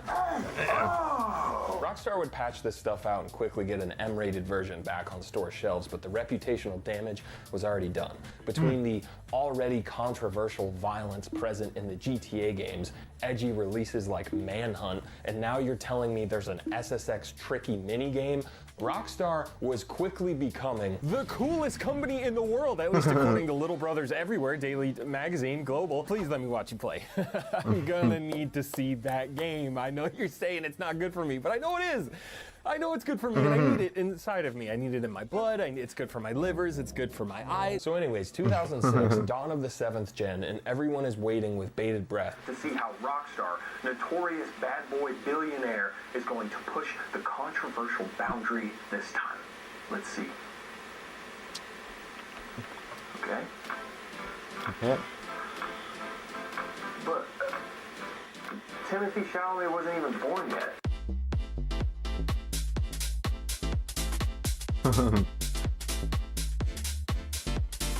I remember being a beautiful, precocious, gorgeous baby boy waltzing into GameStop in the mall, seeing this game on display, and just waiting for some sort of punchline. Was Rockstar seriously making a rated E game about table tennis? To my knowledge, this is the only game ever developed by Rockstar to receive an E rating and one of only 3 games ever published by Rockstar to get an E. Accompanied, of course, by Monster Truck Madness 64 and Earthworm Jim 3D, also known as the Thinking Man's Blunt Rotation. Many people at the time theorized that table tennis was a joke, only made as a big FU to anyone who criticized Rockstar and their frequent reliance on all things controversial. Just listen to this quote from lead designer Benjamin Johnson regarding the game's reveal to the public. It was bizarre seeing people sit down and hold a controller, and they're waiting on somebody to run out from the crowd and mug me or mug one of the characters. I'm like, No, dude, it's just a table tennis game. Chill the out. But years later, in like 2012, pre-apocalyptic events, obviously, I found this game in a bargain bin at Shopko, which, yes, has a K in it. But unlike GTA bargain bins or were sick Shopko, back in the table day. tennis does not have a K47 anywhere to find be seen games or you anything never fucking ever satirical find or anywhere violent else. or controversial whatsoever. No flying cars cheat this time, Mom. Don't worry, the minivan it's got all toes down in the garage. You're okay. And once I actually played this game, I realized that maybe the punchline wasn't this game's existence, but that Rockstar was dead serious about making the best table tennis game this side of my kitchen has ever seen. Many at the time wrote off this $40 disc as a glorified tech demo for Rockstar's new Rockstar Advanced Game Engine, aka Rage, intrigued only by the concept of what a theoretical GTA in HD might look like. But Rockstar said, no, this is not some half-assed demo. This is a full-on table tennis simulation with detailed ball physics and cloth physics and hair physics and some of the most impressive animations and models ever seen at the time that somehow still hold up 20 years later, all accompanied by supremely satisfying audio design and an incredible selection of like techno and house music that is all in service to put you into a peak rally-induced flow state. Table tennis was developed by Rockstar San Diego, who was really only known for the Midnight Club series, but would go on to make a little game called Red Dead Redemption. So table tennis is really kind of the progenitor for all of Rockstar's biggest games. Oh, you love how beautifully rendered Arthur Morgan is as he emotes across the American frontier, looping slammed so that Arthur Morgan could ham it up and chinwag with every single person he meets. I talk to every single person in the video game world and not a lot of people in real life. You know, I told my therapist that one time and all he said was, "Chat, this is so f***ing sad. Use code THERAPIST for your first $500 deposit on gamble. The title of this video is obviously a bit hyperbolic, but be honest with me for a second, Twitch chat. Have you ever played this game? Have you ever even heard of this game? Or are you perchance some sort of uncultured specimen? If the answer to any of those is no, or I guess yes, can I please teach you how to play this game so that someone other than me and my friend Cameron are playing it online? We literally only match with each other when we play online, because yes, you could still play it online. Please play with us. Wait, why are you saying no? It's because the toad thing. It's because I literally called you a toad specimen like 5 seconds ago. That's on me, and I hope to gain your trust back. Honestly, I'm a straight shooter. I call it like it is. I call you a toad specimen, you don't play the game with me. And I accept that. And I think, honestly, if we use code THERAPIST, we can 10x Skate is not this game. But it is a game I imagine a lot more of you have actually played. Well, you know how in Skate the left stick controls your guy and the right stick controls your board? Table tennis is kind of like that, except the board is your paddle. And, well, you don't have a T-Mobile Sidekick or P-Rod, but you know what you do have? Gratitude for your existence. The direction of the right stick will dictate the type of spin you apply to the ball, the color correlating to the corresponding face buttons A, B, X, Y, which you can also use if you prefer to spell. Once the ball is heading your way, you can begin holding a direction to start charging the power of your shot. Once you begin charging, the left stick no longer controls your athlete, but controls the direction of the ball, both left to right and also distance from the net. As you are aiming the ball, the controller will begin to vibrate and will vibrate more violently the closer you are to the edge of the table or the net. As you successfully charge shots, your focus meter will begin to fill. Once full, you will automatically enter full focus mode, where your shots become faster and more accurate. You can also manually consume some of your bar by holding right bumper and doing a focus shot, which helps if you're trying to make a really desperate save, or if you just really want to slam that thing with a lot of accuracy and speed. Service starts quietly, but as the rally builds, the music fades in. And if both competitors reach max focus, the lights dim and the sounds begin to echo. This, my anonymous viewer, is Rockstar Table Tennis. Okay, some techno. The first time you successfully slam that ball to the edge of the table and make it spin off into the cosmos after a long rally, you will understand why this game is so beloved by those who have chosen to serve. But mostly just me and Cameron. Many reviewers at the time, even those who loved the gameplay, criticized the game for lack of content given the $40 price tag, and honestly, I think that's pretty fair. You can do exhibition matches, you can do tournaments of varying difficulty, you could play online when people were actually playing. Please play with me. That's it. Much like me struggling to maintain eye contact with the barista as I order my coffee, table tennis does one thing, but it does that one thing exceptionally well. Every time. Without fail. Table tennis was eventually ported to the Wii as well, which I know sounds great in theory, but I think it practically loses everything that makes this game so special and unique. With the default control scheme, your movement is automated, and because the regular Wiimote motion sensing isn't very advanced, you flick in the general direction of the table you want the ball to go in, but you control the spin by holding a direction on the D-pad. You can connect a nunchuck to control your athlete and guide your shots, but like, at that point, why would you opt to shake plastic and look at ugly graphics when the 360 version is literally right there? I can literally see it. It's like peeking around the corner like it's doing some sort of stealth mission. Why is it set up like that? In an age where so many games are trying to have hundreds of hours of bloated gameplay and every possible mechanic thrown into the kitchen sink, shout out to my kitchen sink, often resulting in just being kind of like a jack of all trades situation. Yes, I am referring to Crimson Desert, which I will probably be making a video about on my second channel, Ball Creative. If you don't know, we're over there, we're doing unscripted reviews, we're doing live streams. Please stop by, please clap. It's really refreshing to return to something so simple yet instantly engaging. It's a type of sports game that is unfortunately super uncommon nowadays, with these copy-paste, microtransaction, milk you for every penny inside of your body annual franchises. It's a game made with sauce. The way the replays look, the little emotes and unique personalities of each character, the way the game slows down cinematically for the focus shots, the way that back sweat slowly accumulates after intense rallies, or me when I'm recording a video in a small hot room. I mean, for Christ's sakes, the manual has a history of table tennis in it, along with expanded details on every character's strengths and weaknesses. Just imagine if another revered AAA developer made a conventional sports game. Like, imagine if Naughty Dog's next big game was a basketball simulation, but it had all the same production value and acting and writing that they're known for, and like an actually good story in its campaign. I would be over the moon to play a sports game like that. Another thing about table tennis that I've failed to mention yet is that it gets pretty damn hard. Like, back when I used to play this game in high school, I could sometimes beat the CPU on hard difficulty, but expert? Hell no, dude. These freaks are streamers. But this time, I'm not a 17-year-old with back zits and a beautiful smile and the heart of a gentle hustler. I'm a 31-year-old with back zits and a beautiful smile and the heart of a gentle hustler, and I am determined to beat this game on expert. This isn't just a video about Rockstar Table Tennis. This is a video about me trying to beat Rockstar Table Tennis.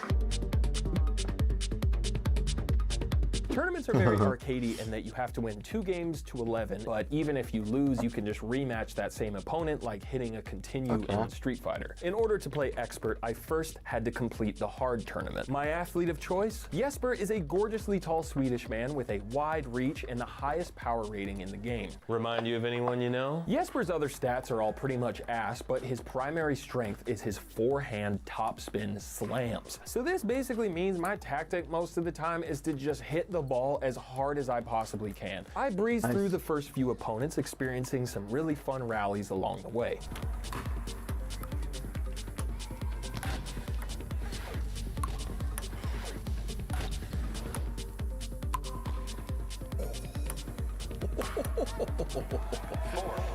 This game is so good. But my first real hurdle was Suleiman. Oh my god. His backhand topspin is so crazy, his serves are diabolical, and his reactions were so much faster than anything else I had experienced. Oh my god, he's so fast. It was abundantly clear at this point that my power level was nowhere near expert, and I needed all the help I could get. Unfortunately, because apparently nobody plays this game anymore, my resources were pretty slim, but I did happen to find an extremely comprehensive guide on a familiar website. Rockstar Table Tennis General Henson tips. TrueAchievements.com. TrueAchievements.com. Even when I was down, True Achievements picked me right back up. When I had no one else, TA was there, dude. I might love TA. I might get TA tatted on my shit. This detailed guide not only broke down every character, but exposed me to something that my brittle, inexperienced, juvenile gamer brain had never even thought about. Serving an ace. How to serve an ace. Jesper, standard position. 4/5 steps on the right, 1/2 steps back. Load the black bar to when it hits the max for the third time. Up, down, up, down, up, down. 1, 2, 3, 4. 1, 2. Aim to the left. Okay, it wasn't quite max charge. Oh, no. I did feel somewhat conflicted about using this exploit. But also, this kind of reminded me of the first time I played Dark Souls, where I was just like, listen, man, I'm taking whatever help I can get. I'm using the best weapons. I'm duping souls. We can leave the gamer pride for the other runs. I just want to get to the end of this thing. However, at least with Jesper, the service ace didn't always work against every opponent every time. Such as Kumi, who is sometimes able to hit it back, so I had to stay on my Swedish toes. I had a nice comeback during a close first game, but then I did this.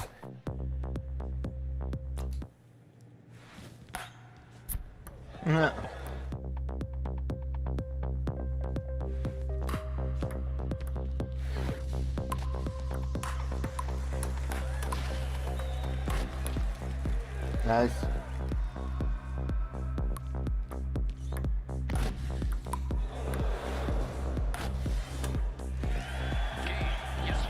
Followed by a stomp in game 2 with this psycho finishing blow. Sweden takes the match. Young-Soo couldn't handle the ace. Jurgen wasn't much different. Hard tournament completed, largely due to the help of Sensei TrueAchievements.com, but now it was time for the main event. I faced Liu Ping first, which meant he was way easier, and the ace worked, and I just destroyed him. Haley was next and got completely destroyed as well, as did Luke, and then I was thinking like, man, maybe this isn't going to be so bad after all. Even Suleiman, my rival in the hard tournament, was surprisingly easy on expert, in large part due to the ace serve actually consistently working, but I was also consistently working him even during his serves. I was growing stronger, more resilient. My gamer body was becoming one with the table. Oh, nice.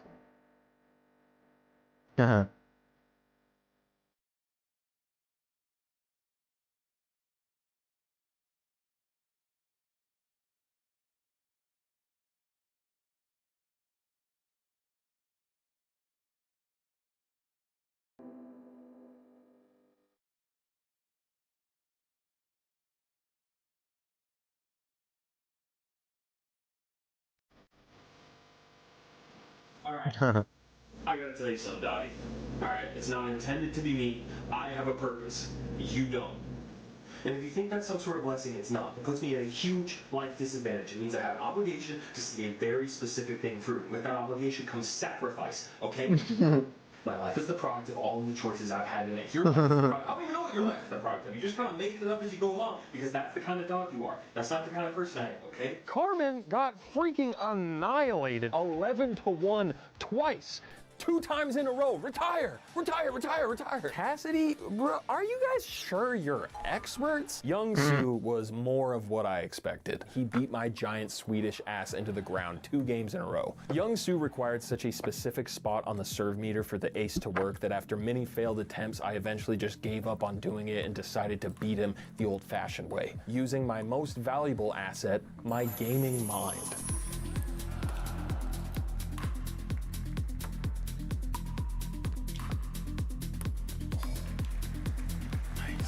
Game 2 required a crazy comeback, and brother, I aimed to meet the PC requirements to run this comeback. This was by far the most intense game of table tennis I had played up until this point.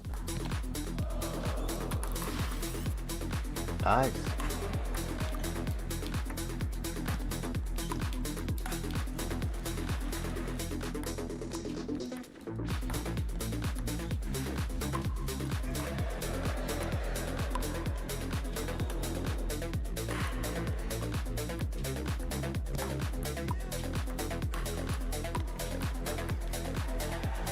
Nice.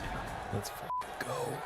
Allow me to introduce you to Mark, the second to last boss in the expert tournament that may as well have been the fucking final boss. From England, the man. ace serve just straight up does not work on Mark, no matter what you do. But you know what does work? Me. Except not really, because I threw the first game by hitting it into the net and had to immediately derobe to diffuse my burning, intense, fiery, passionate gamer rage. Game 2 went to OT, and I pushed that tiny white ball to the absolute freaking edges of the earth.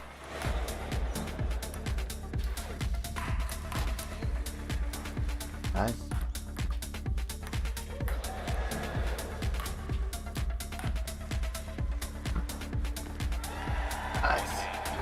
Game 3 was like when Trunks teleported out of nowhere and just cut Frieza in half. I was operating on a higher plane of existence. I knew what Mark was going to do before he even did. I was becoming a fully sentient table tennis warrior.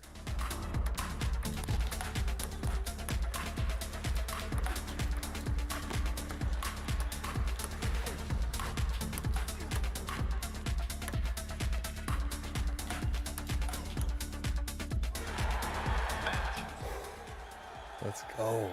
Jurgen, the final boss. Everything led me to this moment. And I took game 1 very quickly because the ace serve worked without fail and it felt very anticlimactic. So I says to myself, you know what? No. I do have gamer pride, and that sounds like something racist, but that's not what I mean. I gotta do this without using the power invested in trueachievements.com. I gotta do this using the greatest resource of all. Combining my gamer hands with my gamer mind and using my gamer heart. Game 2, unfortunately, was Jurgen City because my safety blanket of the ace serve was no longer there and I needed to adapt fast. My blade was sharp, but his steel was sharper, more agile, more rare jewels encrusted into the handle. But my gamer heart was resilient, and everybody knows when gamers are down, say it with me, chat, they don't stay down. Horses don't stop, and I don't fucking stop either.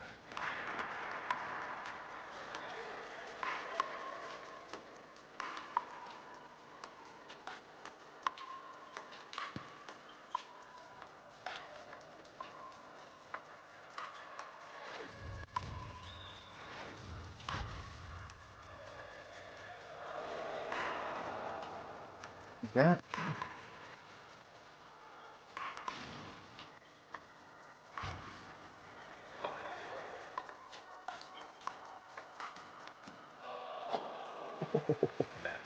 I had run away with a hefty lead, a lead that unfortunately was starting to slip through my hands.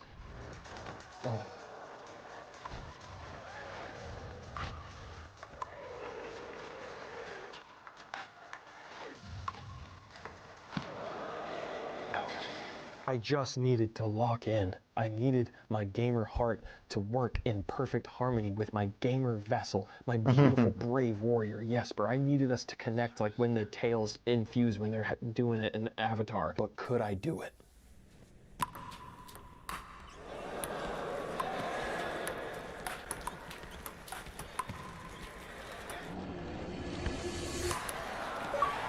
Sweden wins the match. Whew. Nice. I had done it. I had conquered a beast that 17-year-old me couldn't even dream of. 17-year-old me could barely read the name tags. And to celebrate, I played online with the only other living competitor still playing this game, my friend Cameron, and we had an... Well, that's it for me, I think, dude. About 15 hours, streamed fucking almost 3 hours. Sleep. Good night, guys. I'll see you guys.